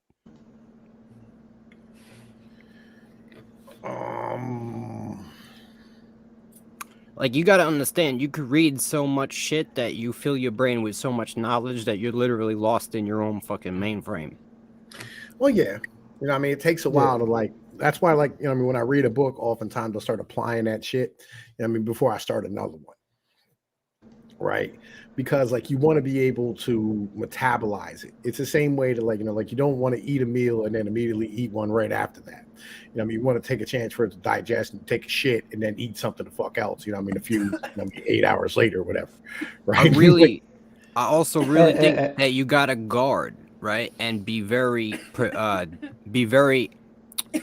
what's the word? Be very decisive, right? I don't want to say decisive, but you want to be very decisive on what you read, right? Before you even read it, because what you consume with the mind is going to manipulate your own mainframe, right? So if you consume a lot of communist propaganda, it will for you. You might start thinking like a communist, even if you ain't for it. No, it will for you. I mean, it's for anybody, Tom. It doesn't for me. Don't get me wrong. You could read. Look, I could read stuff. Like, I could read the Quran and not believe in it and not want to be a Muslim. Don't get me wrong. I understand that. But at the same time, if I keep reading the Quran every day, I might start to, like, literally program myself to think like this. You see? Well, I get your mental, right? But on the same point, you have to understand, like, all right, so what do you think religions make you read the scripture over and over and over and over again? Right. I mean, they teach you the religion over and over and over again. They teach you the scriptures constantly. But it's that repetition that ingrains you apply into it in your general everyday life, right? You know what I'm saying? But here's the mental, right? You want to change a man's mind, Tom, you got to hit his subconscious, not his conscious mind. You know that. You want to sell to the subconscious, not the conscious. Right? Yeah, but on the same point, I mean, like, what makes the decision? The conscious or the subconscious, right. Tom? Both. Well, here's the thing, Mike. It is the mark of an intelligent person to be able to consider an idea and then dismiss it. People buy shit all the time that they didn't intend to buy. Why'd they buy it? Because their subconscious mind led them to buy it. They didn't make a good decision. They bought some stupid shit. Yeah, because most people are dumb. No, it's because they've been programmed to buy. Well, like, here's the thing. Like, a intelligent individual can hold two conflicting ideas inside of his head at the same time. Mm-hmm. Right? You know what I mean? And if you're solid in your culture, you're solid in who you are as a human being, you're solid in your motherfucking mental, there's no way that they can knock you off of the box.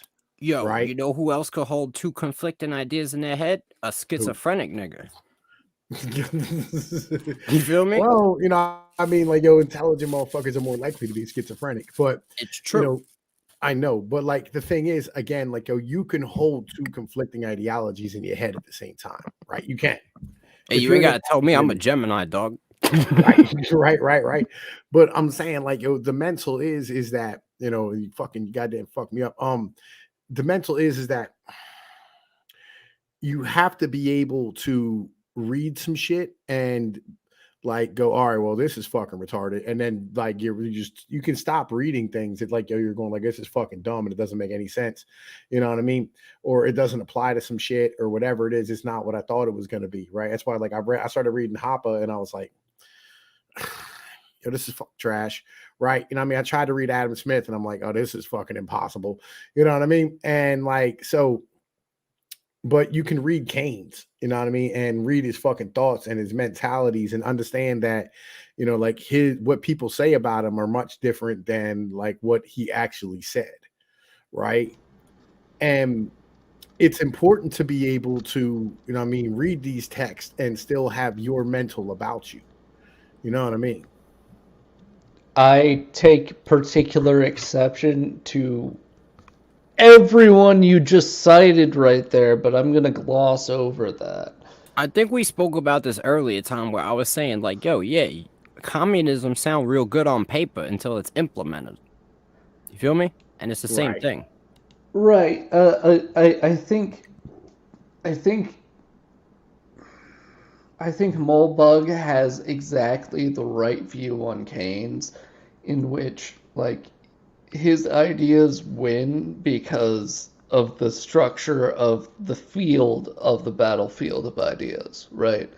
Because whatever ideologies give the power structures a reason to operate are the ones that are advantage. And Keynes, whether or not he knew it, which is something that I'll give you, like Keynes himself seemed like a reasonable individual. And if we actually held to Keynesianism, like actual fucking textbook Keynesianism, not this bullshit we're doing right now, we would not be in the situation where we're at, right? Because we would have... What's Keynesianism? Yo, I don't... That's like Chinese to me, my brother. Help All me right, out. so Keynes basically had the ideology that what the role of a government is in an economy is when times are bad, it's supposed to bring in like some baseline level of demand so that like businesses aren't dumb and cut more production than they actually need to, right? Because what will happen anytime there's an economic shock is that a bunch of people will like cut every dollar from their budget that they can, and that'll make a lot of businesses just not be able to function for a little while. So the idea is that you have the government come in, loan out a bunch of money, and make it so that these businesses don't just fail because people need to pinch pennies for a month or two, right? But what he says is that, all right, as soon as that time of bad times is over, once you're at the point where the government no longer needs to like be loaning money into the economy, the government needs to take that money back out of the economy through taxes or whatever else, right? And so like over the course of like 5 or 10 years, it all evens out, right? Except all the government did was make it so that instead of having a massive peak and a massive trough, it just kind of levels out over time, right? But the like issue an equilibrium. Right. But the issue is that like that requires an actual steward of the state and not a republic where people will just keep doing whatever will goose the economy for their next re-election. Like it's an ideology that would 100% work if we had a monarchy, in that we like had somebody who was alive and running the whole thing for like over the period of like decades and decades. But we know we can't have that. Yeah, we don't have that right now. There's no way to do it. Like no, you just can't throw in a monarchy. That's what these guys is trying to say, and that's what their problem is with Moldbug.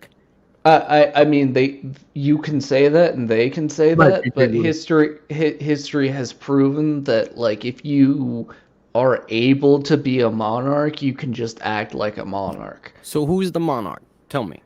Like, nobody's Who's at gonna that be the point. monarch, nigga? Who's the monarch? Well, Who like, gets to be the guy? Well, That's the his problem. mentality is to do it like FDR did, right? Just come in, declare, like, elect your guy, you know what I mean, with a mandate to come in and fucking declare a state of emergency, that he's a living constitution, and that motherfucker basically becomes king of the motherfucking, or CEO of Who the we fucking gonna elect US. him with the Dominion systems? Like, what? Come on, dog. How we gonna elect the monarch? Well, like, yo, again, like, you have to understand, if you have a true leader, like an actual leader who comes in and says, look, we're gonna fucking fix this. How are you gonna do I the don't know. voting? Like, how are you gonna secure an election on digital? Okay, Mike, understand that even the worst that, like, the Alex Jones types have accused of our election system, you'll understand that it's an issue to do with, at most, 15% of counties in the United States. Now, that is a massive issue, right? If that was the case, that, like, 15% of counties were so irreversibly corrupt that you can't deal with them anything short of force. That would be an issue if we were at that point. Tkmao, you're a smart guy, bro. Have you ever seen a Biden rally? Wait. Have you ever seen a Trump rally? Yeah, I feel it. Biden I didn't feel win it. the election. Yeah, You I know feel that. it. So what are we talking about? Let me make my point. All right. Like, the reason that Biden won the election is that Biden won literally 15% of counties, but still won the overwhelming number of votes, if you are to believe official data, right? And so that means that, yeah, he's like, these people have locked down about maybe 15% of the actual land area of the United States, significantly less. So if you have a charismatic enough person, you just need like 200 people in each of those counties to show up and not leave during the counting process. And that is fixed. Like, it does. Ronald Reagan won like 97% of fucking counties in the US. Right? Like, Facts. fucking Richard Nixon won every state but like fucking New Hampshire. Right? You have to understand, like, this can be done in an overwhelming fashion, but like, you have to be able to run on something.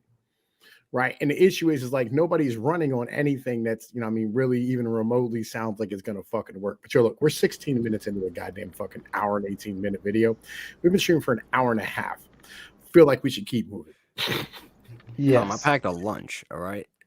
Yeah, when he describes neo-cameralism, kind of the whole idea when converting, dollars to shares and running the country like a business, kind of the whole idea is to basically just increase the value of the shares that all the shareholders have. And that's that will be a side effect of any well-run country. But the purpose of government is not merely to increase the value of the assets of a country, even though, that will happen and tends to benefit people. When that's the overriding idea driving how you're actually governing, you're going to end up going in some pretty perverse directions, as we are now. It's actually not that far from what the internationalists are trying to do now when you govern on this principle. Yeah, a lot of times when people will ask me about Moldbug solutions, and I'll kind of explain, well, this is the neo-cameralism that he kind of explained back then. And they're like, isn't that just what we're trying to do in California? Like, isn't that what California is becoming? Isn't this just, more of an acceleration of the problem? And in many ways, the answer to that is yes. So I do think that that's a serious issue. And that leads me into another one I had, which is that he thinks all of the solutions, all the problems are in basically the system, the way the system is set up. And so all the solutions are like tweaking that system. And I think that's a really fundamental problem, because the majority of the problems, I think, are spiritual and ones of virtue and ones of kind of they tend to be metaphysical in nature. And so just rebooting the system or rewiring the system doesn't solve a lot of those problems, and it leads them to some bad conclusions. For instance, he talks about how the American population is no longer as virtuous as it was, and so therefore the raw material you're working with is just not as good as it was before, and that's true in many ways. But his solution is like, well, then we just need to basically make the system function with what you have. There's no attempt to increase virtue or inculcate it or fix spiritual problems. It's just like, well, this is how people are now. They're all weak, they're all soft, none of them have self-discipline, none of them have the ability to control themselves. So like, just work with that. Just set up the system to work with people who are like that, which I guess is a transitory step in some ways. Like, I guess you do have to do that to some extent, but it certainly doesn't address any of the core problems. Yeah, he frequently talks about, giants among men in reference to some of the people even who lived in the 20th century, and then seems to view the people who lived before us in this mythical sense, as if there could never be any people like that again, and we're just sort of in this permanent state of degeneracy. I mean, he's right to some extent. I mean, you have to work with what you have. It's just, that's the fact of the matter. If you try to work with what you don't have, well, then you're just sort of living in a fantasy world, and your political project is going to fail. And it's certainly easier to engineer decay than it is to engineer good moral virtues. Certainly, it's possible to some extent to engineer good moral virtues. I think they would come more from an organic process rather than an engineering project. And that's kind of like what he's missing, I think, is that there's no way you're just going to sort of re-engineer the state into a different power structure and cause it to increase our virtue in some way. You might prevent like further decline, or at least slow it down. And I guess to be fair to him, he's not only saying like tweak the system, he's really wants to overturn it completely. But there is missing this idea of instilling virtues in the people. He only talks about just having more efficient rule. He never talks about like what is the actual purpose of this rule. The purpose has to be to increase the virtue of the people. Otherwise, you're just going to end up with a more efficient version of progressivism. Which is interesting, because one of his insights, of course, is all right. So like, this is what my mentality about the Great American Divorce is about, right? It's about doing the hard work and the long-term process of building a fucking culture, right? Because I absolutely believe that the majority of our issues stem from the fact that we have no culture in general, right? And I think that is the major problem facing all of our society right now is the fact that the deepest that our culture goes is Ford versus Chevy, or, what I'm saying, like fucking Whataburger versus Five Guys. And that's not culture. You know what I mean? That's not really anything you can hang your fucking hat on as far as spirituality or a fucking metaphysical mentality are concerned, right? That's kind of my mental. It's because we all in a foreign land and we have been assimilated into the culture of Mystery Babylon, dog. Man, listen, look, seriously, speak English, nigga. All right. I don't think we're in Babylon. I think the problem is Mystery Babylon. No. What it is the fact that, like, all right, so we spent 3,000 years, right, as white individuals, like growing our own cultures and our own heritages and our own shit, right? You know what happened in Babylon, Tom, right? How all the languages got confounded and mankind was separated, right? Mystery Babylon is to bring them all back under one tongue, one nationality, one culture that ain't their own. You understand? That's what this is. But like, all right, so I feel like at least part of all of this that is happening is from the fact that, like, all of this metropolitan ideology, it came about because cities were necessary to divide labor between a bunch of different types of specialists, right? Because if you didn't have like a metal worker next to a machinist next to like a mechanic, then you couldn't actually have an assembly line working like it needs to, right? But now that we've got the internet working, it it's no longer required that we have to centralize all these different types of people with all these different types of mentalities into one place.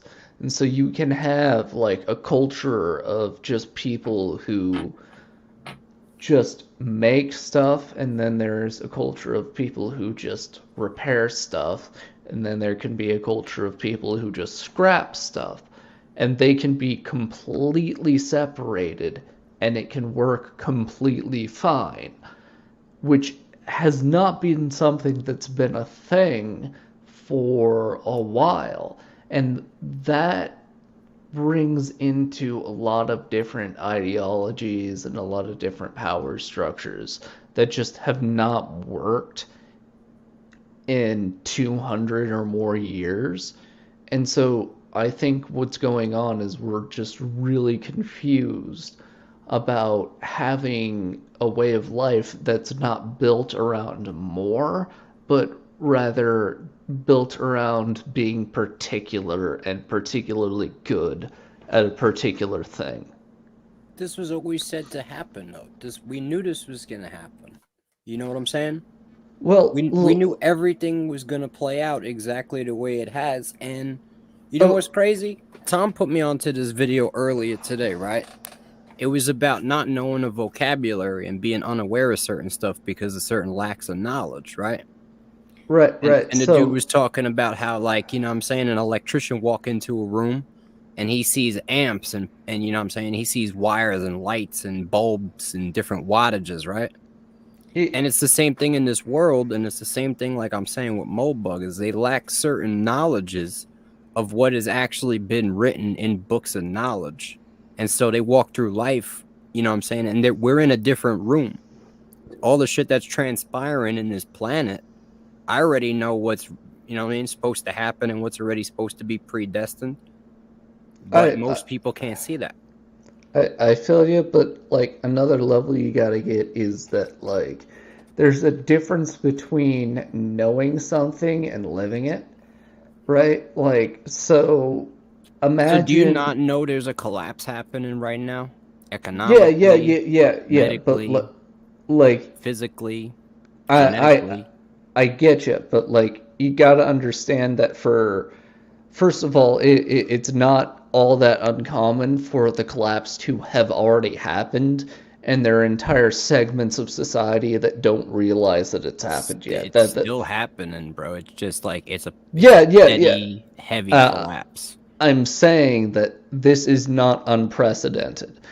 It has happened multiple times throughout history. You look at different societal collapses, and certain segments of the population have no idea that the full-on, like, boog collapse has already happened. Let's just say we ain't seen all of it yet, and what you're gonna see this winter is gonna maybe change your mind on some things. I feel you, but I'm just saying that we already know what's coming up this winter, right? Yeah. Like, we are well aware what's coming up this fucking winter. Like, Winter is coming, bro. We've been told you, bro. Winter's gonna be bad this year, right? All right, but like, so here's again, my mental comes back to, like, let's get back to the fucking point on this one, right? Because we're getting way too far off the topic. The mentality is that we've been robbed of our fucking culture and our heritage, right? And we've done so in the name of profit, right? We traded away our fucking culture for consumption, and we've lost ourselves in doing so. Like, we've stood here and traded away our rights as sons and daughters of great men, of great cultures in the name of security and, you know what I mean, fucking trying to think here, man. Progress for ourselves and for the ability to have substance in this land that we live in today. And they've stood here and indoctrinated our children, right? Where we've sat here and had these people, well, this academic motherfucking cathedral that we have, right? Try to sit here and make everybody the same so that we can fit into their corporate structure, so we can fit into their jobs, so everybody can do business together. And it's a very merchant class mentality. It's a very aristocrat motherfucking mentality. And this mental that we have, it's something that we have to move away from and get back to being human beings, get back to who we are as people, as men, as fathers, right? And that's kind of, I think, exactly where the fuck we are right now. And that's, again, why I'm trying to push what I'm trying to push, to where we can have our geographic locations over the next 2 generations or so really solidify and balkanize us as human beings, to bring us back to being human and not just being brain dead fucking consumers in this culture. I mean, that's something I talked about again with the downfall of the Soviet Union. It's that, you know, the time has long since passed for us to be in this Cold War era, and we need to either return to before that or we need to find a new way forward. But we can't keep going the way we've been going now. And part of that problem, you know, again, relates back into the whole cathedral being in power, because there's no term limits. So everybody's in there who has been in there since the Cold War. They're still operating on those policies because that's what's kept them in power until now. And now they need to either double, triple, quadruple down on what they have in order to stay in power, or they need to finally let it go and let it actually fucking refresh. Yo, there's a term in financing. It's called operating value. You guys familiar with this term? Vaguely. With the ideology. So check this out. Operating value is basically like the cost to acquire something, right? Now we just have to determine what is the operating value, right, of the American divorce. What is the cost to obtain the American divorce? Yo, it's gonna be a lot. It's not money, though. We ain't talking money. I know. We're talking time. We're talking political fucking will. We're talking blood. We're talking blood. The changes we're talking of paradigm. sweat, tears. The You know what I mean? the issue is Resources. not the issue is not remotely the price, unfortunately. The issue is that we've got nobody who can look even 2 quarters ahead, let alone a year or a generation ahead when they're making a decision. That's because they've been trained to do that. No, it's not because they've been trained to do it. It's because they have no fucking choice but to do it. Like, there are very few people in this world who can make enough money to actually make decisions that can affect more than a year down the road. You just have to have a different outlook on life and be willing to suffer and sacrifice things for what's needed. I feel you, motherfucker, but you gotta understand that, like, more than 50% of Americans can't afford a $500 bill that was unexpected. Like, That's a them problem, no. Yeah, but no, that's a us problem, motherfucker. Yeah, I mean, yeah, it's not an us problem because I couldn't afford shit and I had to do all kinds of shit to be able to afford shit, right? I feel you, but like, again, that's a us problem. This is a us. Like, yo, you have to stop looking at yourself as an individual. If you accept it, though, part of all of us. If you accept any situation you're in that's unfavorable, right? If you accept it, I mean, you can't help somebody that ain't willing to help themselves. The Almighty won't. I feel you, right? But on the same point, we can't sit here and reach out to individuals and think that we're above them. I never said I'm above anybody, bro. I'm fucking rags upon the earth. You feel me? I feel you, but like we're both rags upon the earth. We are all rags, right? I'm just willing to do some shit that most people ain't willing to do. Well, that's always my mental, right? You know what I'm saying? Never be too proud to sweep the floor, right? And so, in having this, all of our poor decisions are on all of us, right? We're not unlinked.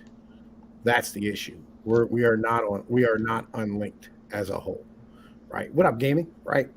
And I think that's something that we don't have a conversation about. Is because we are not unattached as human beings, as a society, as a culture, as a civilization. We're all in this bitch together, right? But Tom, if they ain't with us, they against us, are they not? Mike, let me put it to you this way. All right. If you, you're out at the bar with your homies, and your homies are their own people, right? Right, but they're with me. Yeah, but they're with you. And so if one of your homies is hitting on a chick and he is being way some type of wrong way when he's hitting on that chick. TK, why are you eyeballing me like that? Not talking about. You're gonna have to go into detail with. You're gonna have to go into detail with what is out of line, because some people's, definition of what's out of line is other people's definition of a good time. I feel you, but it doesn't really matter in the we exact. We also in the snowflake generation where people got really. Right. I feel you, but whatever. I'm saying wherever your line is. I'm not making any reference to where it should be. I'm just saying everybody's got their line. Right. I'm just saying, what did the guy do that we're trying to? Yeah. I am saying that. That's not important. I'm just saying that. Let me put this. Go for it, TK. Let me put this better. All right. So if you're out of the bar, right, and there's 50 people inside of the bar, right, and all of a sudden, you know what I'm saying, your bar gets motherfucking attacked by, I don't know, a local neighborhood, whatever it is, right? And that bar is fucking surrounded. It doesn't matter whether or not, fucking you're cool with everybody inside of that fucking bar at the moment. Problem is, your life's in danger, their lives in danger, and the best way for y'all to be able to get out of this bitch is to work the fuck together and understand that your situations are all linked. Exactly. I'm pretty sure there was a movie about this, but I can't remember if it was the demons or the angels attacking that bar. Roadhouse. So how do we get Legion? Everybody in a bar? Legion, and I just watched that shit fucking 2 hours ago, right before I was motherfucking doing this. How do we get everybody in a bar, and then how do we get the rest of society that's against humanity to attack that bar? Well, the problem is 3/4 or fucking about 80 or 90% of that fucking bar is drunk and have no idea that it's being attacked. Yeah, they're already attacking the bar, and we're already all in the bar, right? But they don't know we're in the fucking bar. I know, they're retarded, right? And this is what we have to stand here and go, yo, look, understand something. Things are fucked up, and y'all have no idea why it's fucked up. It's because of the fact that you have lost your culture and your ability to stand here and have, respect for your common motherfucking man and shit. I feel you. It's these fucking bug men who think that it's better to have automation, right? And sit here and watch your fucking fellow citizens suffer and die. Dudes have been screaming this off of megaphones though for 100 years, right? And at the end of the day, the problem is that the people in power ain't having a conversation with us. They ain't talking back. I feel fuck the people in power. We need to take care of it. But we ain't. We just talking about it. And what it is they ain't having a conversation with us. So when the talking stops, the bullets are supposed to fly, but they never did. When the original industrialization came through in motherfucking Britain, things got so bad for the average British person that literally their height shrank. Right? And that's the level of motherfucking change that we're looking at here soon.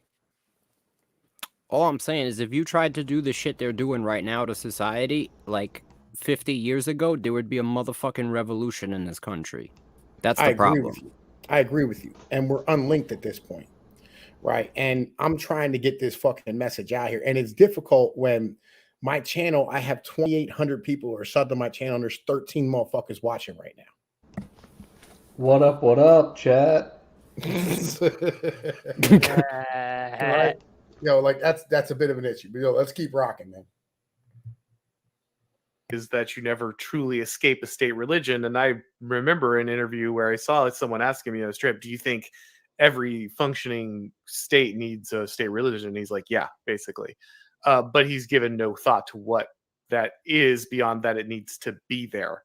And I don't think all religions are interchangeable. I don't think they're all building virtue in the same way or work with the same culture. And so, I mean, it's good that he acknowledges that that's essential, but he doesn't seem to then factor into his analysis and solutions, if that makes sense. Yeah, I think I believe someone told me once that I think it was Hans Hermann Hoppe, and I think even Rothbard had mentioned that they basically thought the next generation of libertarians would need to be Christian. So it's not really if that's correct, it's not surprising to see Moldbug sort of fail at this point either. And I think he kind of recognizes it based on what you're saying there. I think it's just kind of the job of the next generation of reactionaries to figure out how to restore Christianity into our politics. And some of these guys like Moldbug are just going to be fundamentally limited in that way, and we do have to go way deeper into older sources and ways of thinking now in order to actually figure out how to restore these virtues. So again, from that quote from Moldbug you're mentioning, he's definitely not anti-Christian, anti-religious, right? And I do see some people claim that he is, in some part due to his ethnic background. But based on my extensive reading of him, I really do not think that this is true about him. I think Moldbug recognizes that Christianity will play a necessary step in, or a fundamental role in restoring Western civilization, but he himself is simply unable to talk about it. And I think it's actually kind of good that he doesn't, when it's not really something that he feels or really understands at all. It would probably be bad, actually, if he attempted to comment on things in this way. I think it would sort of corrupt the point of view if he tried to go there. I think there's also something to, and it's still a failing in some ways, but I think you're right that he doesn't. It's better for him to not try to play at something he doesn't really understand and can't plug into, rather than throw out bad advice or analysis that would kind of ruin the rest of the stuff he's talking about. I think it also, something that Zero HP Lovecraft said on Twitter, which I think is valuable, is he said that Yarvin says things in a way that makes them translatable to the ruling class. There says things in a way that the ruling class, at least certain parts of it, obviously not all of it, but your possible rogue elites, that kind of thing, they can grasp and communicate it. And going probably directly to theocracy probably would, Christian theocracy probably wouldn't make it as accessible what he's saying. So in some ways it's better that he doesn't have that, because it makes it more accessible to certain people you want it to be accessible to, and it also means he's not wading into waters in which he can't really swim. Yeah, and I mean, part of the problem too is like people have a really weird idea about what a Christian theocracy is probably not even the right word for it. No, it's not the right word. I was just being hyperbolic there. Yeah, well, they have a bad idea of this, and a bad idea of, again, what a monarchy in the traditional sense is even like. We've just been fed this concept of monarchies being these unbelievably oppressive systems that just were entirely around abusing, the peasant and serf class, and amalgamating riches to these degenerate aristocrats and kings. who ruled like basically purely in their self-interest and just conscripted people into wars, and like somehow this system lasted for like 1,000 years and people just like put up with it. But in actuality, as Hans Hermann Hoppe points out, this system was much less totalitarian and oppressive than what we have now. Even what we have now is even worse than the like East German dictatorship. I would say. I mean, at least in East Germany, you weren't like constantly monitored at all time, right? If you were going to be monitored, it would have to be at least intentional on the part of the Stasi. But in the modern world, every single person is just monitored constantly. Every single person is moderated constantly. Everywhere you've gone, everything you buy is just known. So the idea that somehow the older monarchies were worse than this, when for the most part you would not even interact with your government at all, is something that really needs to be dispelled. And unfortunately, Moldbug does not dispel this at all, and actually just seems clueless as to what the nature of monarchy was. Well, and one of the things, one of the great things about Moldbug is he turns you on to older, deeper thinkers. And then that's, as many people have said, he's more of a gateway to kind of this reactionary, tradition, that rather than like the embodiment of it. And one of the people that he draws heavily, of course, from is Bertrand de Juvenal. Everyone really should go and read On Power. It's you can read all of Moldbug and you'll recognize a lot of Moldbug's stuff is drawn from On Power, but On Power is really good at bringing some things forward. And this is also, by the way, what Hoppe based his critique of democracy on. So you'll find de Juvenal in both of those authors. But de Juvenal, one key thing that Moldbug does not bring forward from de Juvenal, which I think he should have and maybe would have if he was more spiritually minded, is de Juvenal explains that with democracy, you have basically the expansion of power without people complaining, because it collapses so many other spheres of influence. So the church, the family, communities, tribal identities, all these things get collapsed. And because of that, there are fewer demands on the individual from those other competing social spheres. And so people feel like they're freer than they ever been before, while the government continues to expand, because the government can expand without people feeling it, because even though it has increasing demands, people have less individual demands as those other spheres retreat. But those competing spheres were key to checking the power of something like a monarchy. Even the monarch had to respect the power of the church, and a lot of times in the power of the family, and power of regional important nobles and that kind of thing. They all worked. It was more a negotiation of power with those things that the monarch had to respect. The democracy just leads us to the total state, where these competing powers are all collapsed. These competing spheres of influence are all collapsed. And the state can just grow unchecked, because it is in theory the will of the people, and that's all there is. There is nothing else you need to respect. There's nothing else you need to that can compete against its kind of will. Well, like, can I holler for a second, right?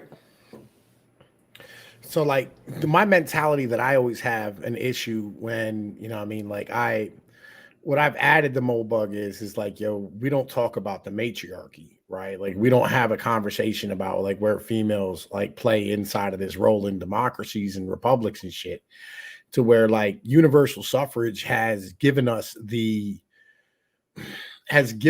destruction of all of these community organizations, all of these fucking like smaller fucking spheres of influence that, like check the power of the government, because they checked females' power and fucking liberation as a whole, right? Because that's what religion really did, is it caused females to be, more chaste and have less motherfucking rights and freedoms and, more responsibility for their actions than we do right now. And with government, you have females who outvote men and then therefore allow them to be able to have privileges without the responsibilities of those privileges and freedoms being levied upon them. All right. So two things real quick to get not misunderstood, and these are not opinions; these are facts, right? Number one is that historically, females gaining more societal privileges is associated with a culture in decline. Like, as an in general thing, when women are in positions of power like Senate, like judges, this type of thing, that is about when you see a culture or an empire actually just start going into the dirt historically. You can say it's just associated for one reason or another, but like that's just factual if you're looking historically. When an empire is going into decline, women have more of a prominent role in society. It's just a thing. I got a theory, bro. Like go for it, man. So, yo, you ever notice how a society, right, when it first comes into power, following whatever war it just won, right, the people that are ruling the society are usually elected from the warrior class, right? And I feel like it declines after those people are taken out of their positions because they fought for their position. Nobody else really fought for it. Hard Not times wrong. make great men. You get what I'm saying? Hard times make great men. I think all elected officials should come from combat or some type of, you know what I mean? Like they should come from military combat. Machiavelli would tend to disagree with you. I mean, Well, I'm here's the thing. Here's the thing. I'm going to say both. Machiavelli is wrong about many things, but he might be wrong about that.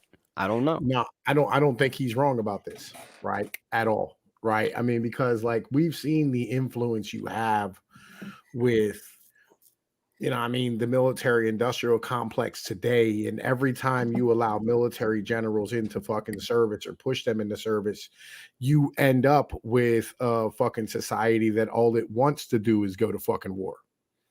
Right? When you like, it was like when you put a defensive-minded head coach into a fucking football team, you're gonna have a good defense, and the offense is gonna suffer.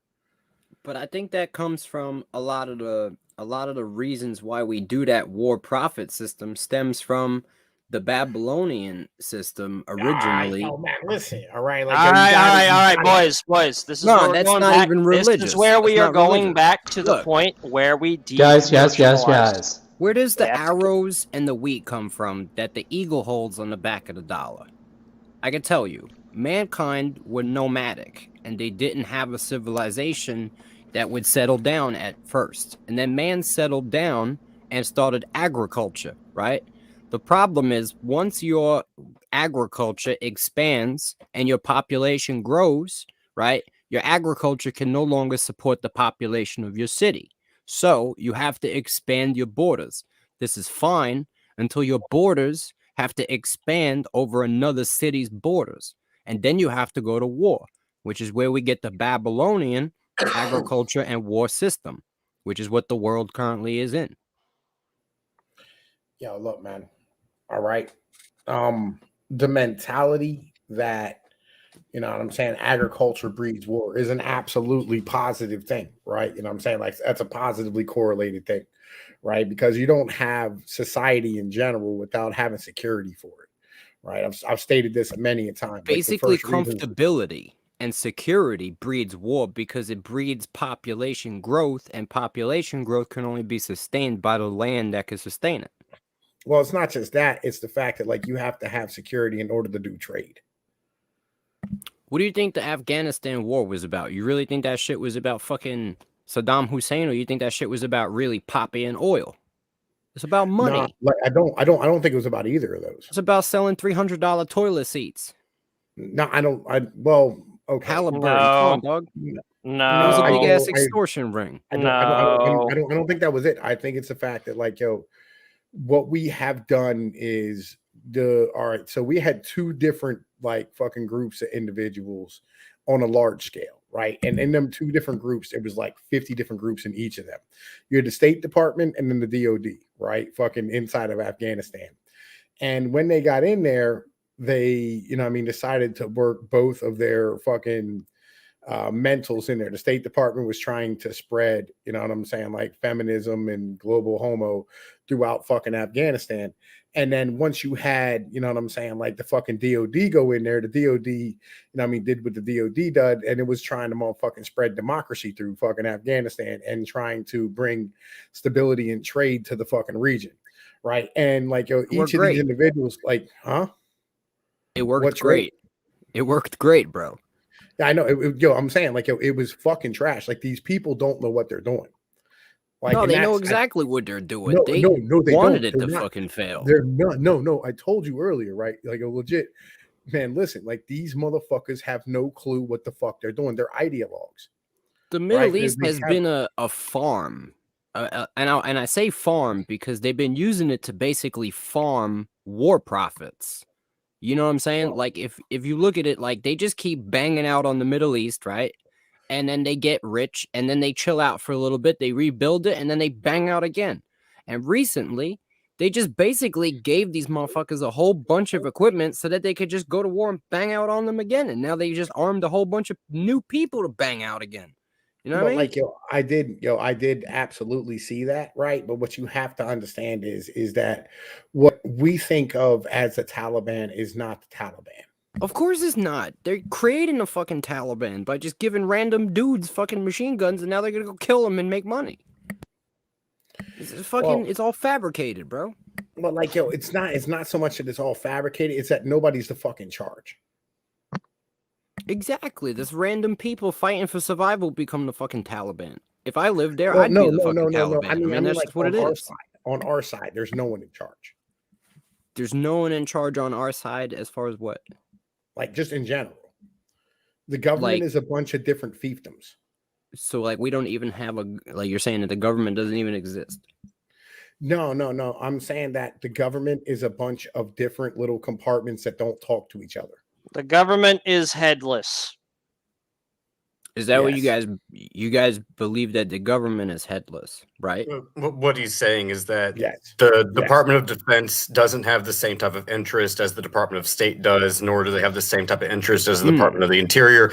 Every department has its own goal and is working within the greater system to achieve that goal. It's not like they're unified to achieve one common goal. It's the same thing with Congress. You have someone who's from Ohio or Indiana, and they're trying to do what's best for their state, and they're competing and negotiating with bills with someone from New York or LA.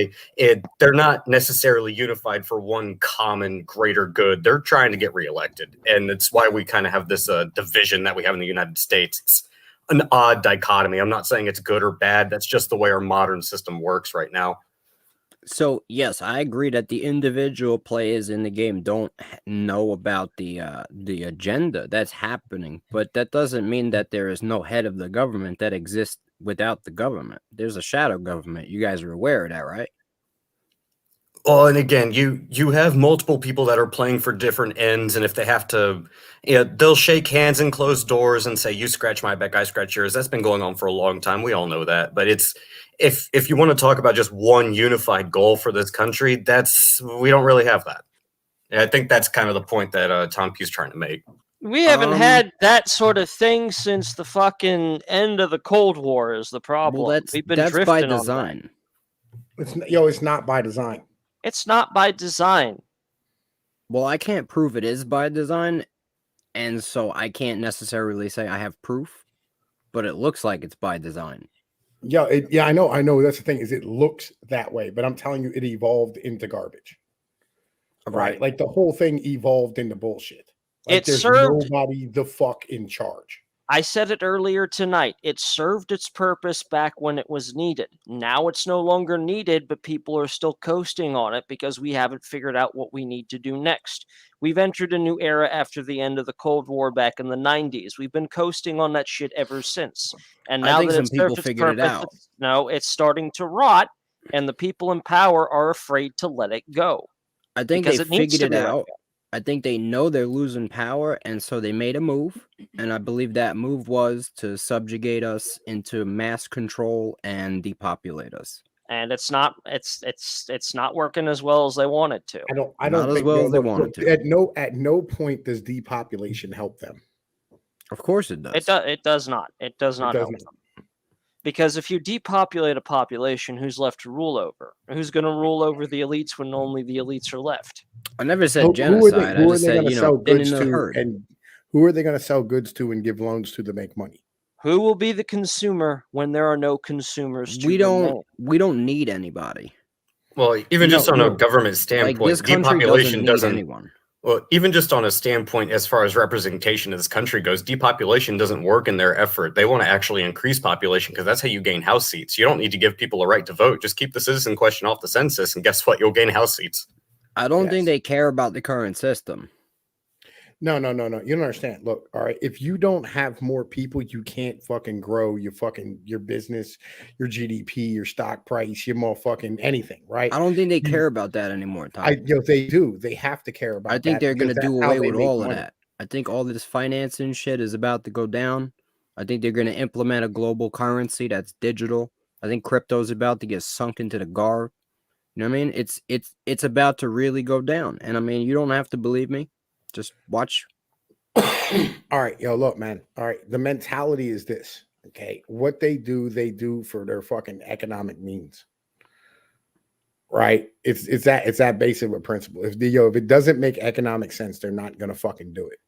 Right? Like, this fucking country is ran by motherfucking academia, the media, and fucking corporate fucking managers. Why do you think the people at the top need money?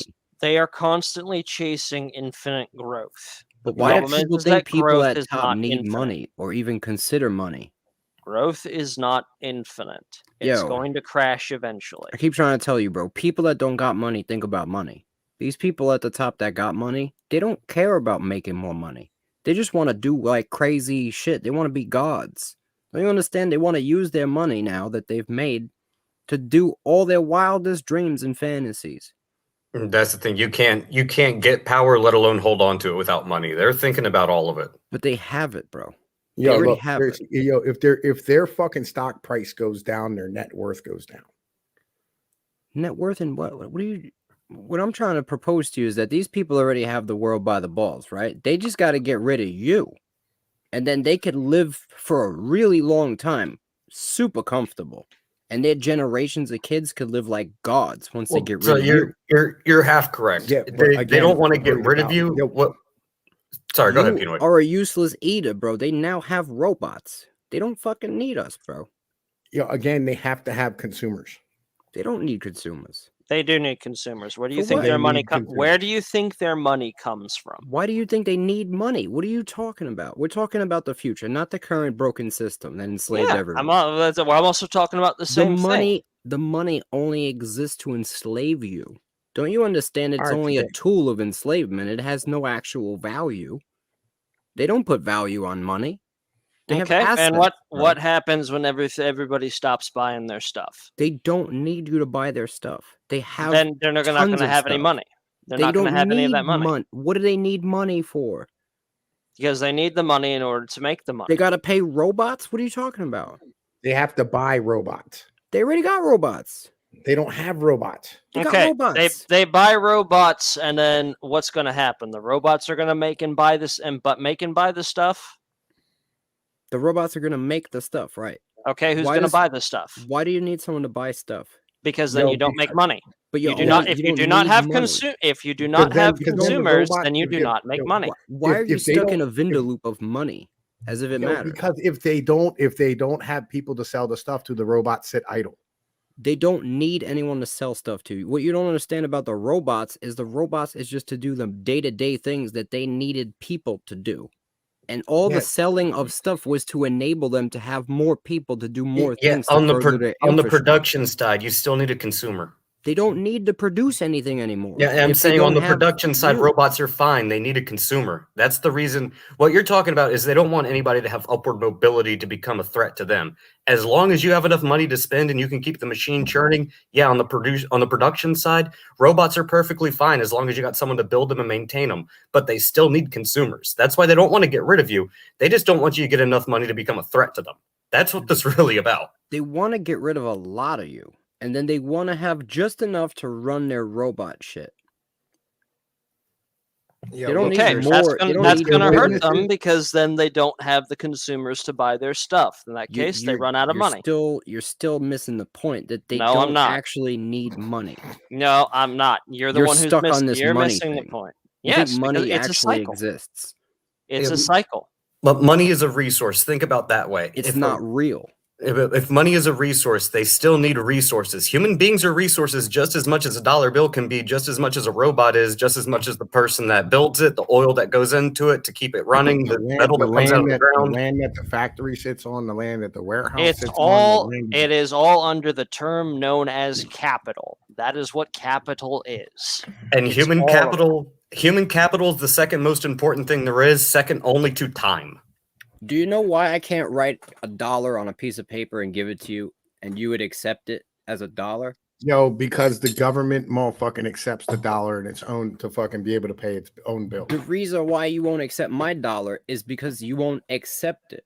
Is because other people won't accept it. The reason why people accept US dollars is because it's accepted by other people. That's the only value. The only value is that it's accepted. Yeah, we know this. So it doesn't actually have value if no one accepts it. Yeah, but the problem is there is already demand for dollars universally worldwide. That's the thing. It has value for 3 reasons. 1, the U.S. has debt that they owe people, and they only accept it in dollars. 2, it is the global reserve currency. And then finally, yes, it does have faith that the United States is going to pay back its debts. If you actually believe in the value of the American dollar, you're about to be heartbroken this winter. Oh, I can write you an IOU, and as long as I have a good track record of credit, I can write you an IOU, and if you accept that I will repay my debt to you, guess what? I might not have as great a value as the dollar, but it still has value because you accept it to have it. Yo, a McDonald's napkin is going to be more valuable than $1 pretty soon. Just wait. Yo, I know that's not true. Yeah, Just wait, I don't bro. agree with that. Pretty soon we're going to be wiping our ass with dollars, bro, because it's cheaper than TP. Look, seriously. All right. So the reason why the US dollar still has value is there's 3 things. One is because of the fact that universally worldwide, everybody does all their fucking trade in dollars, right? Which causes an artificial demand in dollars universally worldwide. Secondly, is the fact that we have the most powerful military in the world, and we will fucking stand there and smash you if you decide to try to sell your fucking assets in anything other than dollars. Third is the fact that, you know what I'm saying? Like United States consumers spend dollars and send those dollars over motherfucking seas. Right. And in doing so, you know what I'm saying? It creates motherfucking assets for other individuals to base their fucking assets off of so that they can run their fucking countries. Still, without doubt, the largest motherfucking way for individuals to have that be created or have fucking assets and fucking liquidity created inside of their systems internationally is to hold US Treasury bills, which are paid out in dollars. Yeah, but check this out, dog. Right? You checking me out, dog? I'm listening. We just spent more money than we've ever spent, right? In a year. Yeah. In the last 100 years combined, we haven't know. spent this much money. I know. Now they want to start printing $1 trillion fucking coins to just invent money out of thin air. Yeah. Do you realize if they start printing $1 trillion coins, there's not going to be any return? There's almost no return right now with the amount of debt we currently have. And it's not going to stop. Okay, and well, here's the thing. There's things that you probably don't understand, right? And I mean, which nobody really understands because it's never been explained. All right, do you know there's 2 different dollars? Enlighten me on the 2 different dollars. There's 2 different dollars in the fucking system right now, right? The $1 is a dollar that, you know what I'm saying, you, I, you know what I'm saying, everybody in the stream uses to fucking go buy bread and eggs and milk and fucking whatever you buy at the store, laundry detergent, right? That's the paper dollar. That is the dollar that is inside of the US domestic system. Okay. The secondary dollar is a dollar that is based internationally in the banking system. The reason why these $2 are different fucking dollars is because of the fact that the dollars that they spend into that they send into, like, say, the overnight markets or into international reserve markets, it never chases after bread and eggs and milk and fucking, sugar, whatever the fuck it is that you buy in your local everyday fucking thing. So it doesn't have the demand curve that ends up fucking pumping up the price of these goods. Right? They're two different fucking dollars. Basically, what I'm telling you is that we can print $40 trillion into the international market and it would never affect you. I hope you're right, Tom. Right. It's been shown. Because this shit's about to go down. We printed like fucking 100% of the money supply into the money supply in 2008. And everybody looked around and said, where the fuck's the inflation? We did this already. And like, it just wasn't there. And motherfuckers go, well, what about colleges? What about this? What about that? And I go, well, those are demands on an international scale of people who are in China and Japan and Saudi Arabia who are sending their kids to fucking U.S. universities, right? Which is causing the price of these universities to go up. Add to that the fact that, like, what I'm saying, like, the government are standing here, backing up, fucking goddamn fucking student loans, so schools can charge whatever the fuck they want, and there's no recourse for them. That's just a fucked up ass way to do things. People ain't realizing inflation because the markets are adapting to inflation. Oh no, there's inflation. There's inflation right now. For example, right? It's running rampant at the fucking moment. For example, right? What you make right now, in minimum wage, right? The equivalence of that was what they would make in 1 hour, fucking 50 years ago. The equivalence. Like, people can't actually work a job. A man can't work a job and support his family anymore. The reason why is the inflation. It's unseen because they force the women to work too. You understand? This is all a fucking charade. And when you buy into it, you just keep going down the road into your own destruction. All right, so I'm gonna put it this way, because what Tom said is actually correct. When you increase the monetary supply, does it increase the amount of dollars that are currently circulating? It doesn't. Those dollars don't circulate until they hit the real economy. That's why we focus on, when we're trying to gauge inflation, that's why we focus on M1 and M2. When you give a bunch of banks dollars that they sit on because they made a bunch of bad investments and lost a crap ton of money, and you keep them from going bankrupt, and they dump all their toxic assets and losing assets onto Fannie Mae and Ginnie Mac, that's one thing. Did you increase the amount of dollars in circulation? To some degree, yes, but you have to realize they also took a big loss on assets, and those asset prices went off the freaking elevator. The elevator went all the way down from floor 10 all the way down to floor 1, and a bunch of people lost money. But the money that was lost in the economy is mostly investors and banks, not the real economy. But when you start increasing the price of goods and services because you're just handing people a paycheck or willy-nilly, or you're increasing the price of what people can get being unemployed, and you give increased unemployment benefits, that money will hit the real economy. That's why you're seeing inflation. It's not just from the stimulus checks, but it's also because you locked people out of their jobs, got a bunch of small businesses closed down, and a bunch of people who shouldn't have been on unemployment are now on unemployment, and they're also making more money than they would have been. They have to buy those goods and services, and the only way you pull that money that's now circulating in the real economy out of circulation is one of two methods.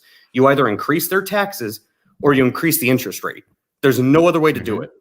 That's what I'm trying to explain to you, is that the economy and the way that the country is right now, they've forced people to, they've literally given people a better deal to not work, make more money. They've literally mandated it, put people in quarantine. They've wrecked the economy. And the effects aren't going to be felt for a while, but when they do, you're going to feel the effects of $6 trillion hitting that economy from nowhere, from thin air, bro. We're already feeling it now with supply chains. Fucking thin air, bro. Yeah. Right. Like, right now, they're absolutely being felt. Like, right now, at the moment, there's not going to be Christmas. Right. Like, that's not going to happen. There will be no Black Friday. Like, there's a lot of things that are going to happen here soon. Right. I mean, we should get back to the video. I feel where you are. Right. But this is a good conversation. I'm liking having it in a second. So here's the mentality. Okay. Companies cannot continue to operate without consumers. All right. And when you do not have consumers, legitimately, none of this works, because capitalism is based off the. You all right, Tom? Tom? Yeah, Tom, you good there? Did the CIA get to you, dude? You okay? I'll eat my Christmas prime rib dinner. Ain't nobody stopping me. Well, I hope you got that prime rib now and you stuck it in the deep freezer there, psycho. Yeah, and that's the thing. You're going to see a lot of people not less. And again, I'm not advocating for panic buying. What I'm saying is, if you have a chance to buy something, you got a freezer, might as well buy it now. Hey, you want to have a good Thanksgiving dinner, decent Christmas dinner, even just buy a few extra canned beans or something that you would normally not need. It's better than running the risk of it not being on the shelf, because Lord knows where this is going to go. Oh, there he goes. Yeah. I mean, we're already kind of seeing the effects of some of the supply chain going down. I actually went to look at the. Yeah, I mean, I've looked at the even though the store shelves where I go grocery shopping seem all right for the time being, I am seeing a bunch of the TikTok stuff, and it's like all the empty shelves. And it's like, behold, this is the new America, gentlemen, people. This is what you voted for. Man, I haven't posted up in one of the videos. I didn't do a very good job on my latest video, kind of regarding the shortages that have been going on as of late with the supply shortages. But I mean, I said, fuck it. Panic buying. Well, panic buying is when everybody goes out and they all buy the same thing at once. We saw this with fucking Buttcoin and TP paper. I don't even know why the fuck everyone's going out buying toilet paper. The fuck did everyone need toilet paper for? Well, let's be honest. When panic buying does occur, there's a reason that price ceilings were put in place for generators post-natural disasters, is because there's always going to be scalpers. And people go out and buy a bunch of it because they think they can turn around and sell it out of their garage for like 2, 3, 4 times profit. Yeah, but why toilet paper? What specifically was going on that started this whole toilet paper? It's a psychological thing. People, when they think that there's going to be a massive supply shortage, they freak out about a couple of things. It's pet food, baby food, diapers, and toilet paper. Toilet paper. This is why we need people to be able to raise prices. Like, this is why I'm pro price gouging. Right? Like, when you have a run on goods, you should immediately start raising the fucking price to match fucking goddamn demand. Right? And when you do so, it stops individuals from buying, 500 cases of goddamn fucking toilet paper and shit. Right? You wouldn't have the problem of these fucking giant supply strikes if these companies like Walmart and fucking Target and whatever would just motherfucking stand here and goddamn raise the fucking price of these fucking goods. Well, and again, it's a psychological thing. People are going to go for what are actual necessities or what they think are perceived necessities. And toilet paper falls into this perceived necessity, because I guess nobody knows how to use a fucking shower. But toilet paper is one of these luxuries that people in first world countries like ours just can't get their heads around, of the idea of how to live without.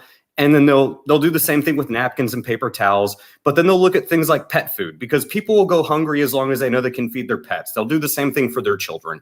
That's why you see people gravitate towards certain goods, but you won't see people panic buying eggs or bread the same way that they do toilet paper or baby food. It's no. It's weird psychological. I'd see him panic milk. Milk is a I've thing. Seen them panic. I've seen them. I've seen the grocery store run out of bread. I've seen that happen. Well, bread usually follows, weirdly enough, after pet food and baby food. But the thing with bread is you can always muck bread up and basically treat it as baby food. Milk, eggs, water, diapers, fucking toilet paper, paper towels. Yo, look, all right, we're fucking getting into some fucking crazy weeds here. Yo, let's keep rocking on this motherfucking video. I know, like, fucking talking for. I apologize.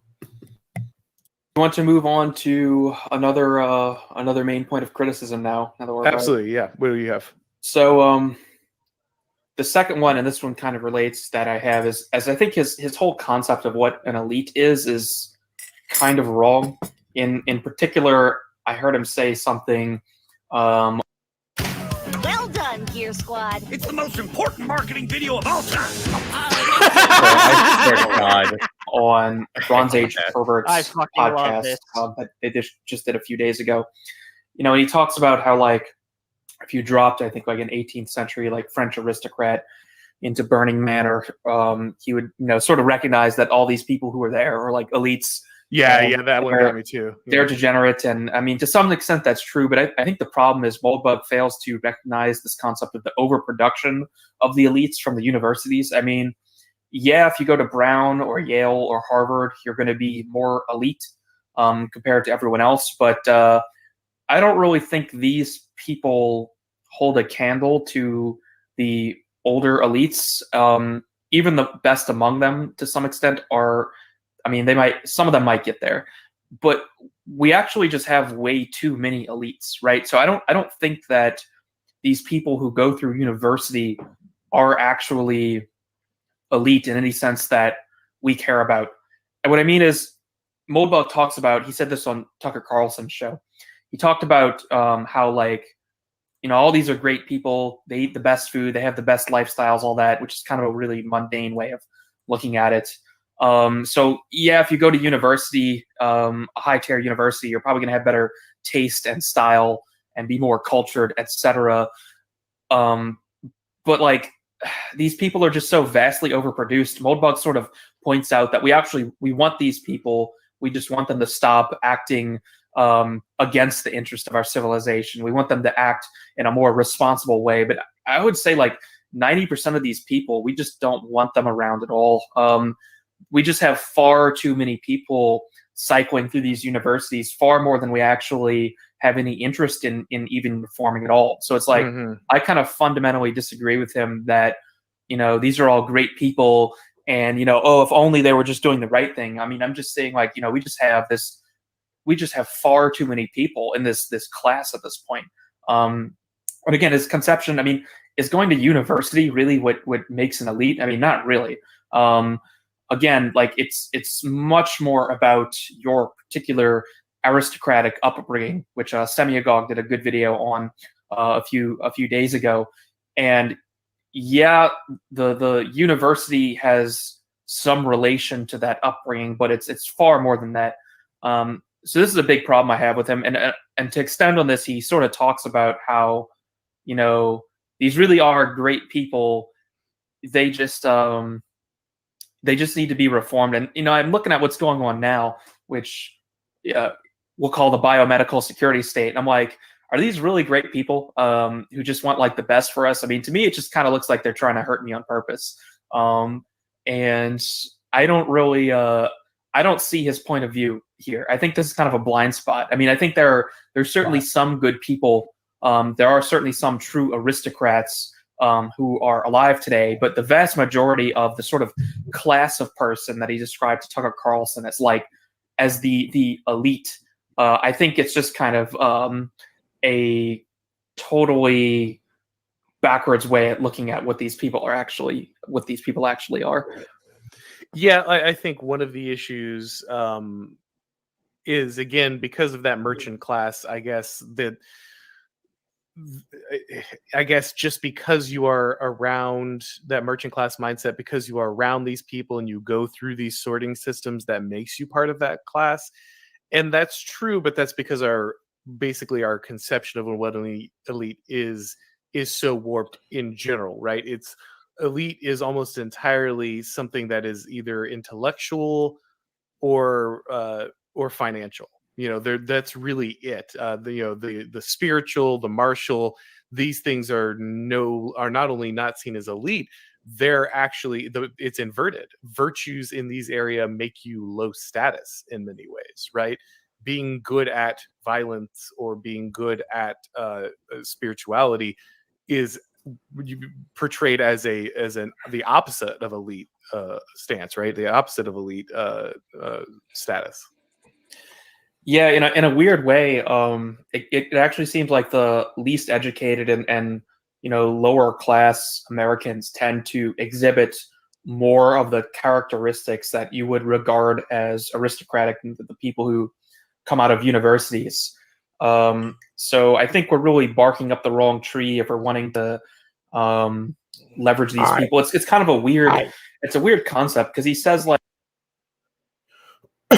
okay, so like let me address this, because I think like these two are completely the fuck off on this one, right?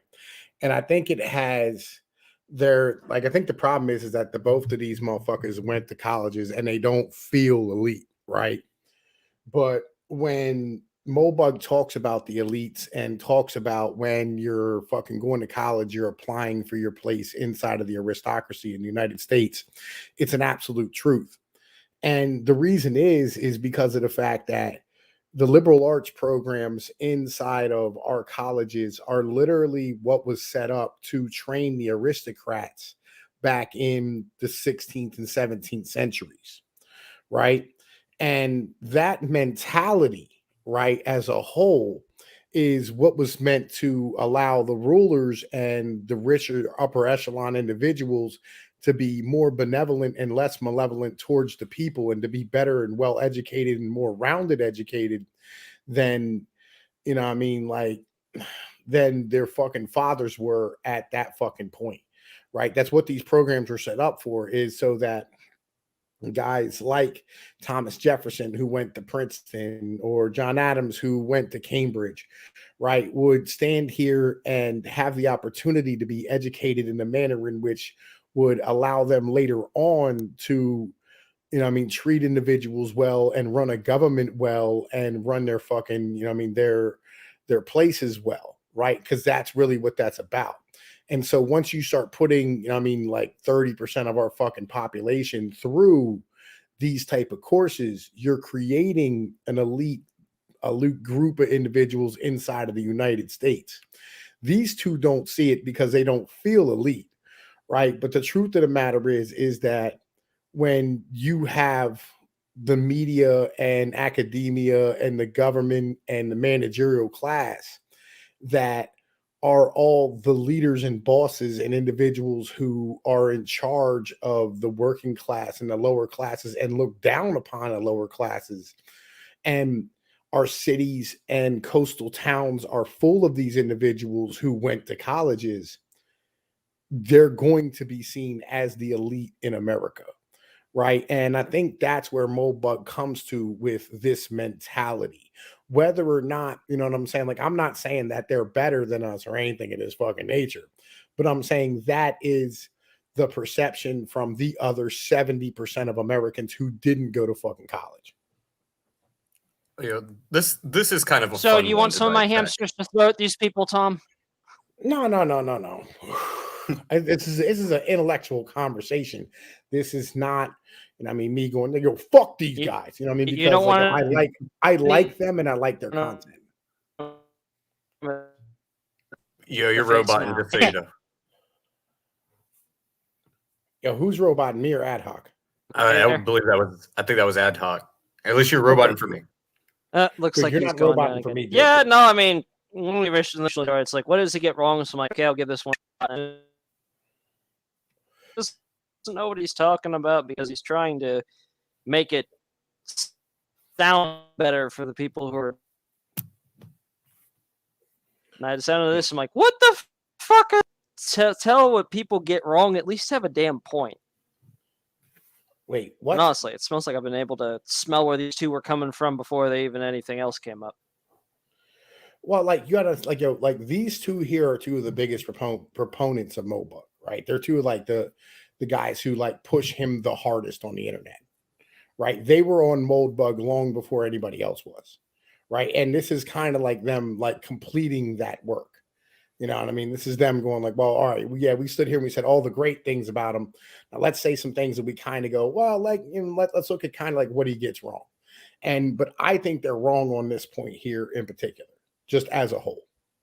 Well, I tend to agree because this is a fun one to dissect. Because if they're talking about the elite and what the institution of education was supposed to do, we have to go back in time a little bit and actually look at what education was back before, you know, it was available to even, you know, what we would consider to be middle class. Like, most people are busy farming, learning how to be a blacksmith, be a journey apprentice, and an apprentice journeyman, and a master. Yet they don't have time to learn like what a salad fork or a soup spoon is, because the people that are going to be interacting with world leaders, especially in the age when you're going to have to maybe, you know, marry off your daughter, marry off your son in order to create political alliances, again, interact with foreign powers, That was the role of the elite and the education and what these institutions would be. Nowadays, just because you went to school and you got even knowing finances and weights and measurements and basic mathematics, that was still considered something that you don't need to know if your role is to just be a farmer or a blacksmith, which is the vast majority of people at that time. Now we're at a point in time where education is so widespread that everybody knows basic arithmetic and basic weights and measurements. You don't need a money manager. You don't need people to do that for you. Most people can fulfill the role of what would be considered an elite several hundred years ago, just in an afternoon doing their own taxes. The things have shifted. So people nowadays who've gone to college, whether it's Ivy League or community college, would be able to achieve those same types of purposes in society. So when you look at what our modern day quote quote elite are, most of the people that get there, they got there because either A, they knew somebody, they networked, they had a name behind themselves, they went to an Ivy League school that had a name behind it, and they're in a leadership position not because of the most qualified, but because they have some sort of backing behind them beyond any sort of inherent skill set or inherent IQ. And I'll leave that there.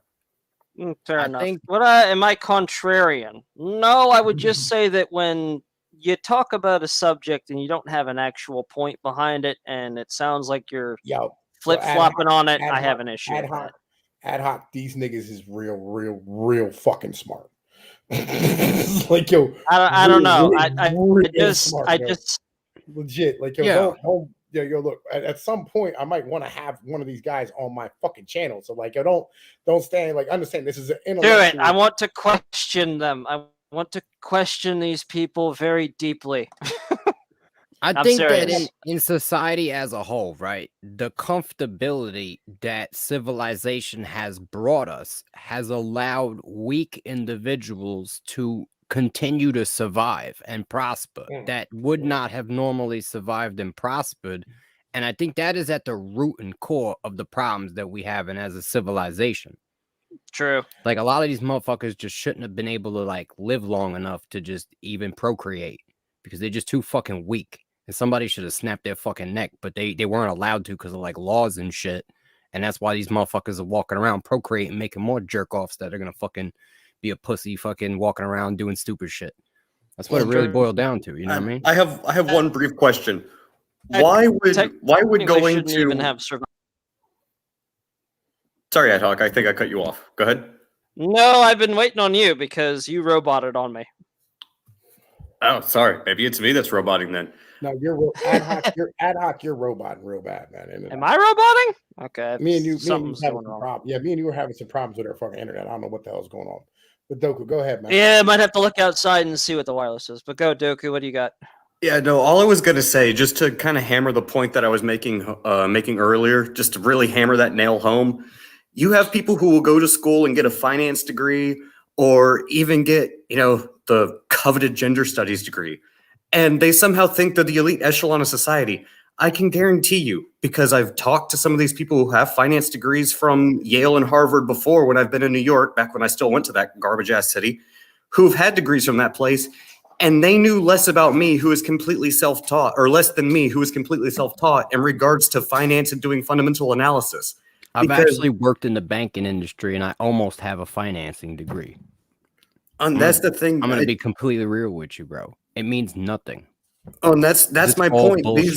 That's my reality. Point. And that's my point. These guys that I was talking to is two guys. They worked for one worked for Goldman Sachs and the other worked for JP Morgan.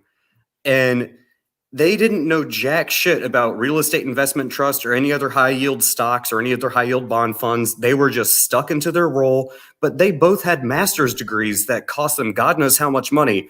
I'm completely self-taught, dude. You have the internet. I could learn as much information as I want. But they don't teach you, bro.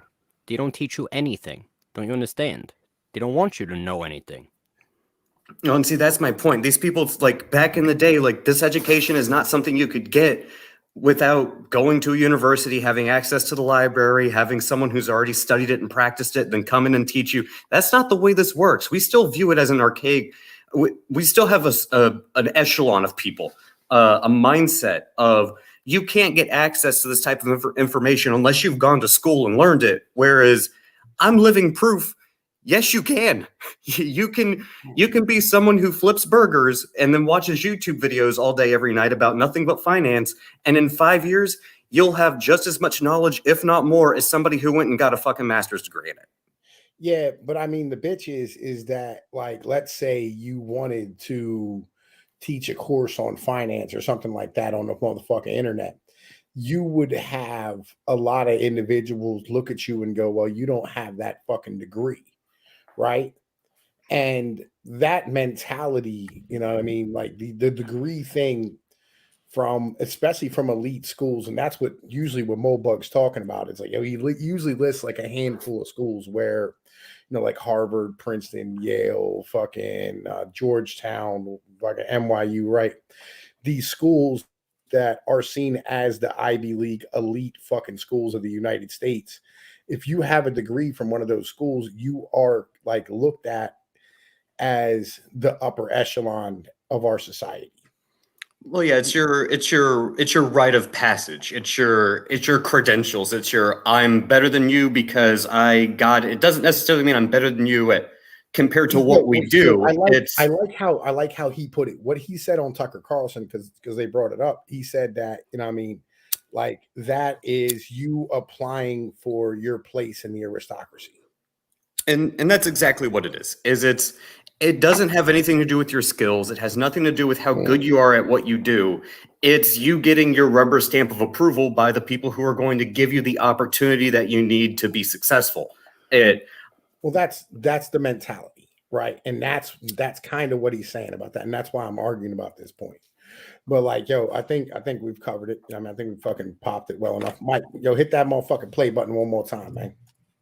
Like, you basically need to fire everyone in the government, but also everyone in the government is also really important and really great. And, you know, we just want them like running things in a more orderly fashion. So it's like, you kind of have to pick one here. I mean, we can't just fire the whole State Department, but also say that, you know, fundamentally, these are really great people. They're the best of us. And like, you know, oh, if only they would just do things the right way. It's pretty weird.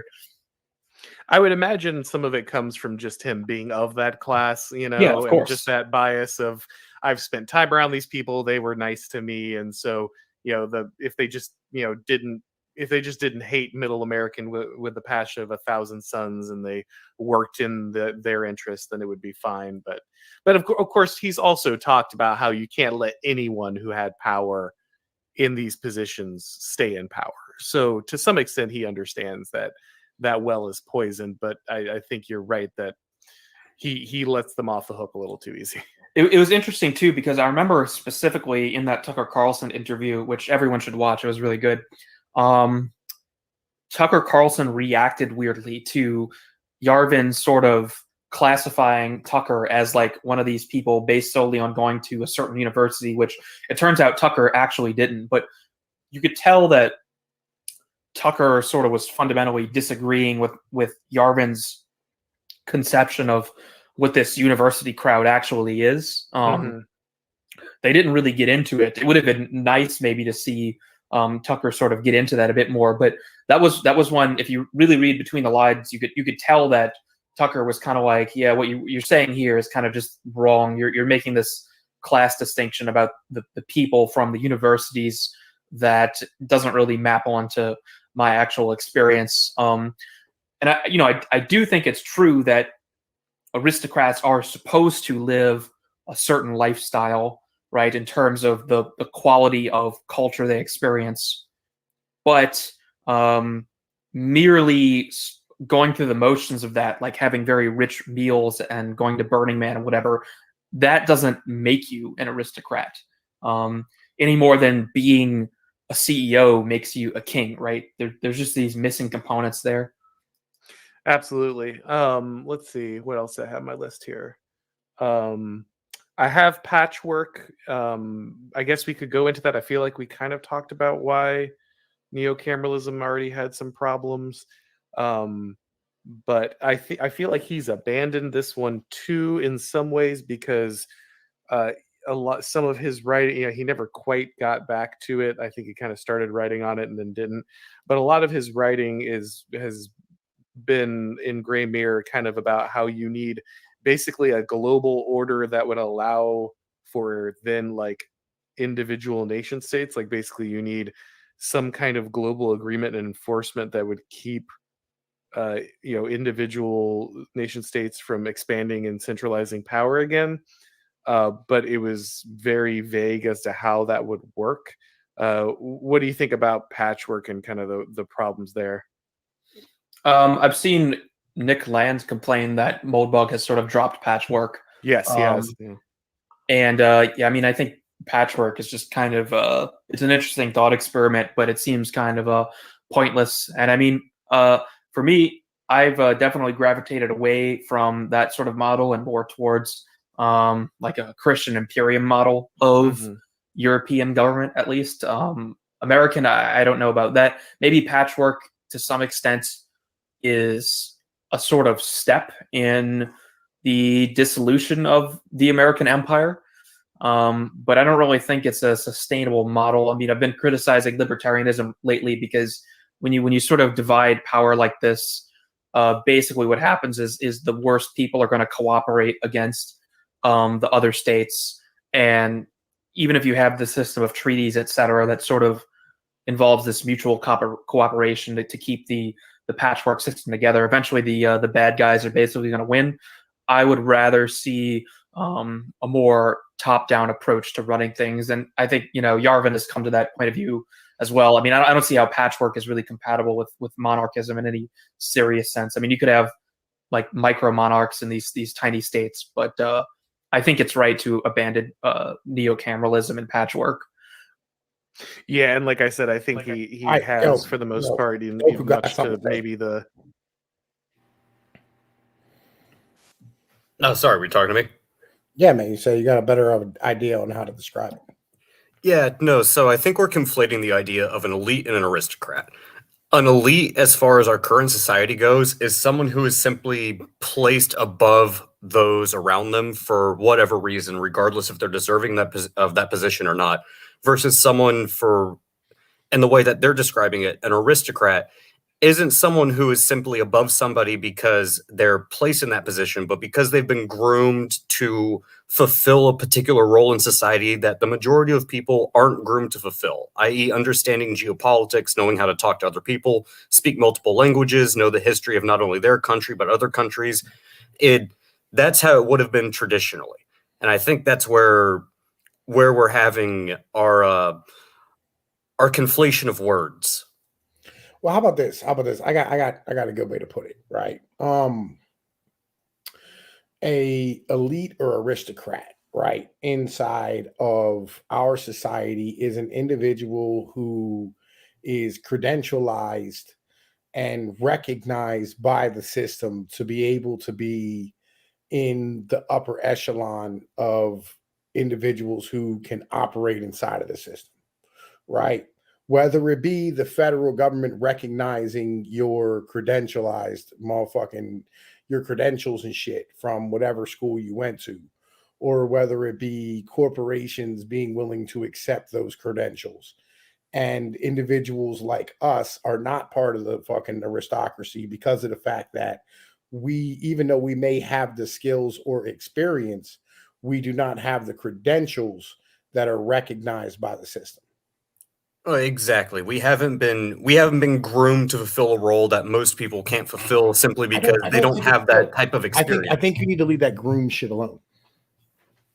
Well, wouldn't you think that, though, that's the reason that people went to school for these things that most people don't really need? No. I think it's because they wanted to be credentialized and be part of the aristocracy. So you think it's more like a checkbox? Yes. I think it's the fact that it's like, for instance, it's like if there was a process for knighthood, right? Like if you knew that you did this, and this, you would gain a knighthood and the nobility in, medieval fucking Britain, right? Yeah, that was understood. Yeah. Then, like, you know what I'm saying? Like, you would go and complete these things in order to gain knighthood and nobility, right? Okay, so you're paying your dues. You're doing it whether you need it or not. You're doing it so that people will, whether you think you need it or not, you'll do it anyways because that's how you earn people's trust, and therefore they can put their trust in you and put you in a position where yeah, I'm putting my faith in you. Don't make me look bad type of thing. Yes. I got you. No, I agree with that actually. I think that makes more sense. Right. And I think that's where he gets down to his mentalities. Right? Gotcha. And that's where I think these two are wrong. And his patchwork shit is me and actually Ad Hoc went over this in one of my streams. This is the mentality of having independent the sectionary motherfucking mentality of having different sections being like fucking ruled over by, you know what I mean, like fucking a, I guess it would kind of be like different sections would sit here and have like, but would be ruled over by like whatever fucking, you know what I mean, your CEO's fucking culture department or whatever it is. And then like you would have cities would have their own shit, and then sections would have, you know what I mean, like regular working class individuals who would be ruled over by their section or their fucking you know what I mean, local village, whatever it is, you know what I mean? That's kind of, it's not a sheriff thing. So right? what we currently have already, in which the local areas are divided up by counties, each of those is overseen by a county or / town council, which is under a state, which is under state governor, up to federal. Yeah, but there wouldn't be a Supreme Court that you would be allowed to have certain amounts of rights, right? Each of these towns that you lived inside of would be able to have unlimited amount of power over the individuals inside of that town. That's understandable. The real question is what happens when a county has a dispute with another county? Who steps in then? Fucking like the section would, right? The sections that hold those fucking two counties inside of its section. Okay, that would be the state under the current system as it is now. Now, what happens when two states have a dispute with each other? Well, you know, I mean, like fucking, as long as it wasn't predatory, it would not be, you know, I mean, fucking an issue, right? But if it was shown to be a predatory problem, you know, I mean, like it would end up, you know, I mean, being a fucking problem that will be solved by the feds. Well, so I guess a better way to put it is, if you're an elite, you're an elite because you are above the common people. Versus if you're an aristocrat, you're molded to fill a certain role that doesn't just require you to be good at just one thing. But like, for example, I might be very good at finance. Real quick, I would put it this way. I might be very good at finance, but it doesn't necessarily mean that I'm the best person to go have a expensive dinner with someone who might bring in millions of dollars to the company, because I'm still kind of on the crude and vulgar side, because I don't have those other aspects that I would need in my toolkit to necessarily approach that situation in the right manner. Yeah, I'm not a very sociable individual either. Well, you know, like here's the mentality. So like each of these specialized fucking elite fucking declarations that are given out through colleges are done so on a mentality of the managerial class, right? So each one of them are already specialized, right? You know what I mean? And so you're taking your place inside, and that's what our elite is. That's what our aristocracy is. It's just the managerial class, right? Whether you're a manager in government, a manager in the press, or a manager in a fucking corporation, you're still a manager, right? And so therefore, like, yo, you stand here and have the credentialized motherfucking declaration that says you are capable of being a manager in this fucking position for this class of individuals, whether it's a bachelor's, a master's, or, you know what I'm saying, a fucking doctorate. Okay, I'm tracking. Feel what I'm saying? That's the mentality, right? And so what you have to understand is what you're applying for is to take your place inside of the managerial class. So that's the mental, and that's where the elite thing comes from.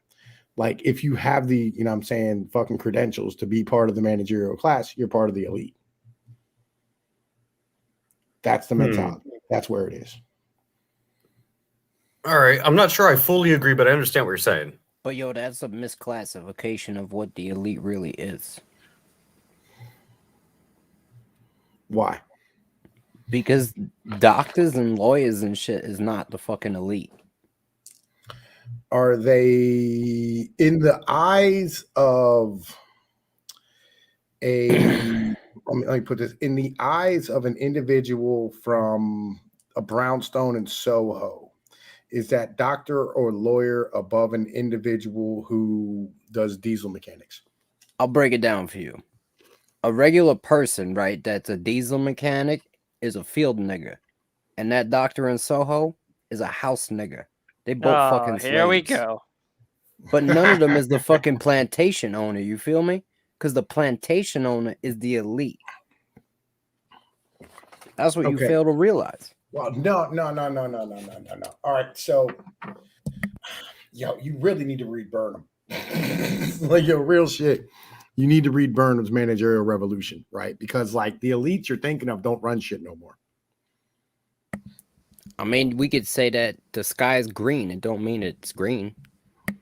Nah, like, yo, the original elites who you're thinking of were landowners and owners of business, right? And they ended up getting taken over by, more technical aspects of individuals because they didn't have the ability to have the training. And their children who were garbage, right? Just like we talked about how, like, kings don't have great offspring all the time, right? Their children who were garbage and took over the fucking businesses didn't want to get the goddamn fucking training to learn how to run the motherfucking business day to day. And these motherfuckers run around virtue signaling all day, owning stocks and motherfucking land and assets. I'm just saying Jeff Bezos is an elite, all right? My fucking doctor is not a fucking elite. He's a fucking I'm going to say that Jeff Bezos just got his fucking ass raped in divorce court. He could get his ass raped 100 times and he's still got more money than my fucking doctor, dog. Well, see, that's kind of my point. I would say Jeff Bezos is an elite, but I don't think he would fit the definition of aristocrat. Because to be blunt, Jeff Bezos is just in the space, bro. He don't give a fuck about divorce court. Well, the thing is, you don't need to be an aristocrat if you have the money that Jeff Bezos has. He is an elite, but he's not an aristocrat. Like, all right, Bill Gates is an elite. All right, George Soros is an elite. All right, fucking the Rockefellers, that's an elite. You feel me? The Clintons, they're elites. Your doctor, your lawyer, your fucking congressman, they're nobody. They're fucking peons in this system. It's when we give these little schmucks credit for being a fucking elite that we don't even see the true play being made on our freedom. Yeah, what we about sit here Bill with our Gates? heads up our asshole? Yo, what about a guy like Bill Gates? I don't know who the fuck Bill Gates is. Who is he? Is he an elite? I don't know him. How could I tell you if he's an elite? What does he do If you and what is he know him, how worth? could he be an elite? Well, what is he worth? Right. Like that's kind of the mentality. Like, this dude's a CEO. Yo, there's mad elites that we don't know, and it's because they don't want you to know who they are because they're that fucked up. And they're doing so much fucked up shit. It's not that. Like, yo, I know him, right? Because, like, he's in charge of a company I give a fuck about. Right. What does he do? Like, he runs Ford, right? So if he runs Ford, he's got way more money than a doctor, a lawyer, a fucking congressman, depending on the lawyer, depending on the doctor. You could even be Johnny Cochran. You ain't making bread like that, bro. You'd be amazed how much money some of these fucking lawyers have, bro. Johnny Cochran an elite, you feel me? But, like, you can't say lawyers and doctors are elites by default. Like, yeah, the best fucking tit doctor in New York City, he's probably an elite. But the guy that's just doing pediatrics and checking out sore throats and fucking scraped knees, he's not an elite. This might be a bit of a parallel argument, but it's relevant. Just because you have money and you're an elite and you wear fancy clothing and go out to expensive dinners doesn't necessarily mean you fall into the line of what would be considered an aristocrat either. Like, elites are one thing, aristocrats require something a little bit else. And to be blunt, I don't think we have many modern day aristocrats, if we even have a handful of them. No, I don't think we do. I mean, maybe one or two, maybe. I think the elites in this country, you know what I'm saying, are all mostly managers.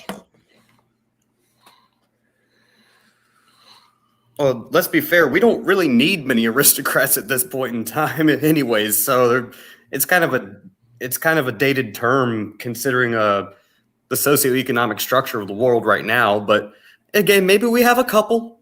I could be wrong, but I view the majority of them are probably more of like what you say. They're they're managers, and yeah, they're the elite because they got a bunch of money and they make their business. I gotta address the chat real quick. Gotcha, What bro. mandates? What mandates? Like, probably talking about the lockdown mandates, the vaccine mandates, et cetera, et cetera, et cetera. I know Australia went fully. Did anybody here actually like have lockdowns? Yes. Yeah, I had no lockdowns. I mean, I was told to wear a mask. I was told to wear a mask if I want to go buy beer from the gas station, but nobody told me I had to stay inside. Yo, shit! I've got a fucking, I've got a fucking theater in the next town over. In New York City just walked out practically, bro. There's a lot of crazy shit going on with mandates. I have a theater in the next town over that mandates that you need to show a COVID passport. You need to actually hand over your fucking vaccination papers before they'll even let you in the theater. That shit's going down, bro. Get ready. Yo, look, legitimately, like I haven't had any type of shit affect me at all about this shit. No, Tom, we live in the no man's land. It's not gonna hit here for another 5 years. I've been in, like legit, I go to cities all the fucking time and nobody's wearing masks. Not right now, people ain't wearing masks right now because everybody got the jab. Yo, Mina, like, yo, we shoot cops all the time here. Like, we do that shit. That just, they don't come around these parts because they do get clipped. Like, that happens. We bury motherfucking federal agents in the mountains. Like, that's how that works. Yeah, in the mountains, the cops don't really fuck around. They just kind of leave you alone. Yeah, they know better. Like, legitimate, they know better than to come in, you know what I'm saying, without fucking troops. Like, real shit. We fucking hillbillies, bro. We live in the fucking woods and eat deer meat. Like, it is what it is. Yo, but like, look, man, it's been 3 fucking hours, right? And I'm gonna go and motherfucking lay down with my motherfucking girl and shit and hang out and spend some time with my family. Yo, we're about like halfway through this, and I'll be honest, I think we covered the majority about what's going on. You know what I'm saying? There's not too much shit that happens in this video. I watched the whole thing. I mean, they get a little bit into some shit towards the end, but other than that, there's really not many points stressed more on this. Yeah, that's kind of where I'm at. You know what I mean? Yeah, like legitimately, like, yo, real shit. You know what I'm saying? I want to thank everybody for coming out. TK, motherfucking my boy Mike, motherfucking AdHoc, Doku, fun college with kids and shit. You know what I'm saying? I love you, motherfuckers. Thank you, everybody, for coming out and watching this shit. It's appreciated. Yo, man, thank you, Aaron and Charlemagne, for doing this shit. You know what I mean? It's appreciated. But in the meantime, man, y'all know what it is. Great American Divorce. This is Pinoid News. Look, like, share, and subscribe. Hit that Patreon link if you motherfucking enjoy this content. Support the motherfucking channel, man. Legit. Support the goddamn channel. You know what I mean? Oh, I don't want to thank motherfucking my boy motherfucking goddamn it. Fuck. I want to thank my new Patreon members and shit for coming out and supporting this motherfucking joint. Yo, it's really appreciated and whatnot, man. I got love for y'all. And y'all know what it is. Peace be like one. Later, motherfuckers. And broadcast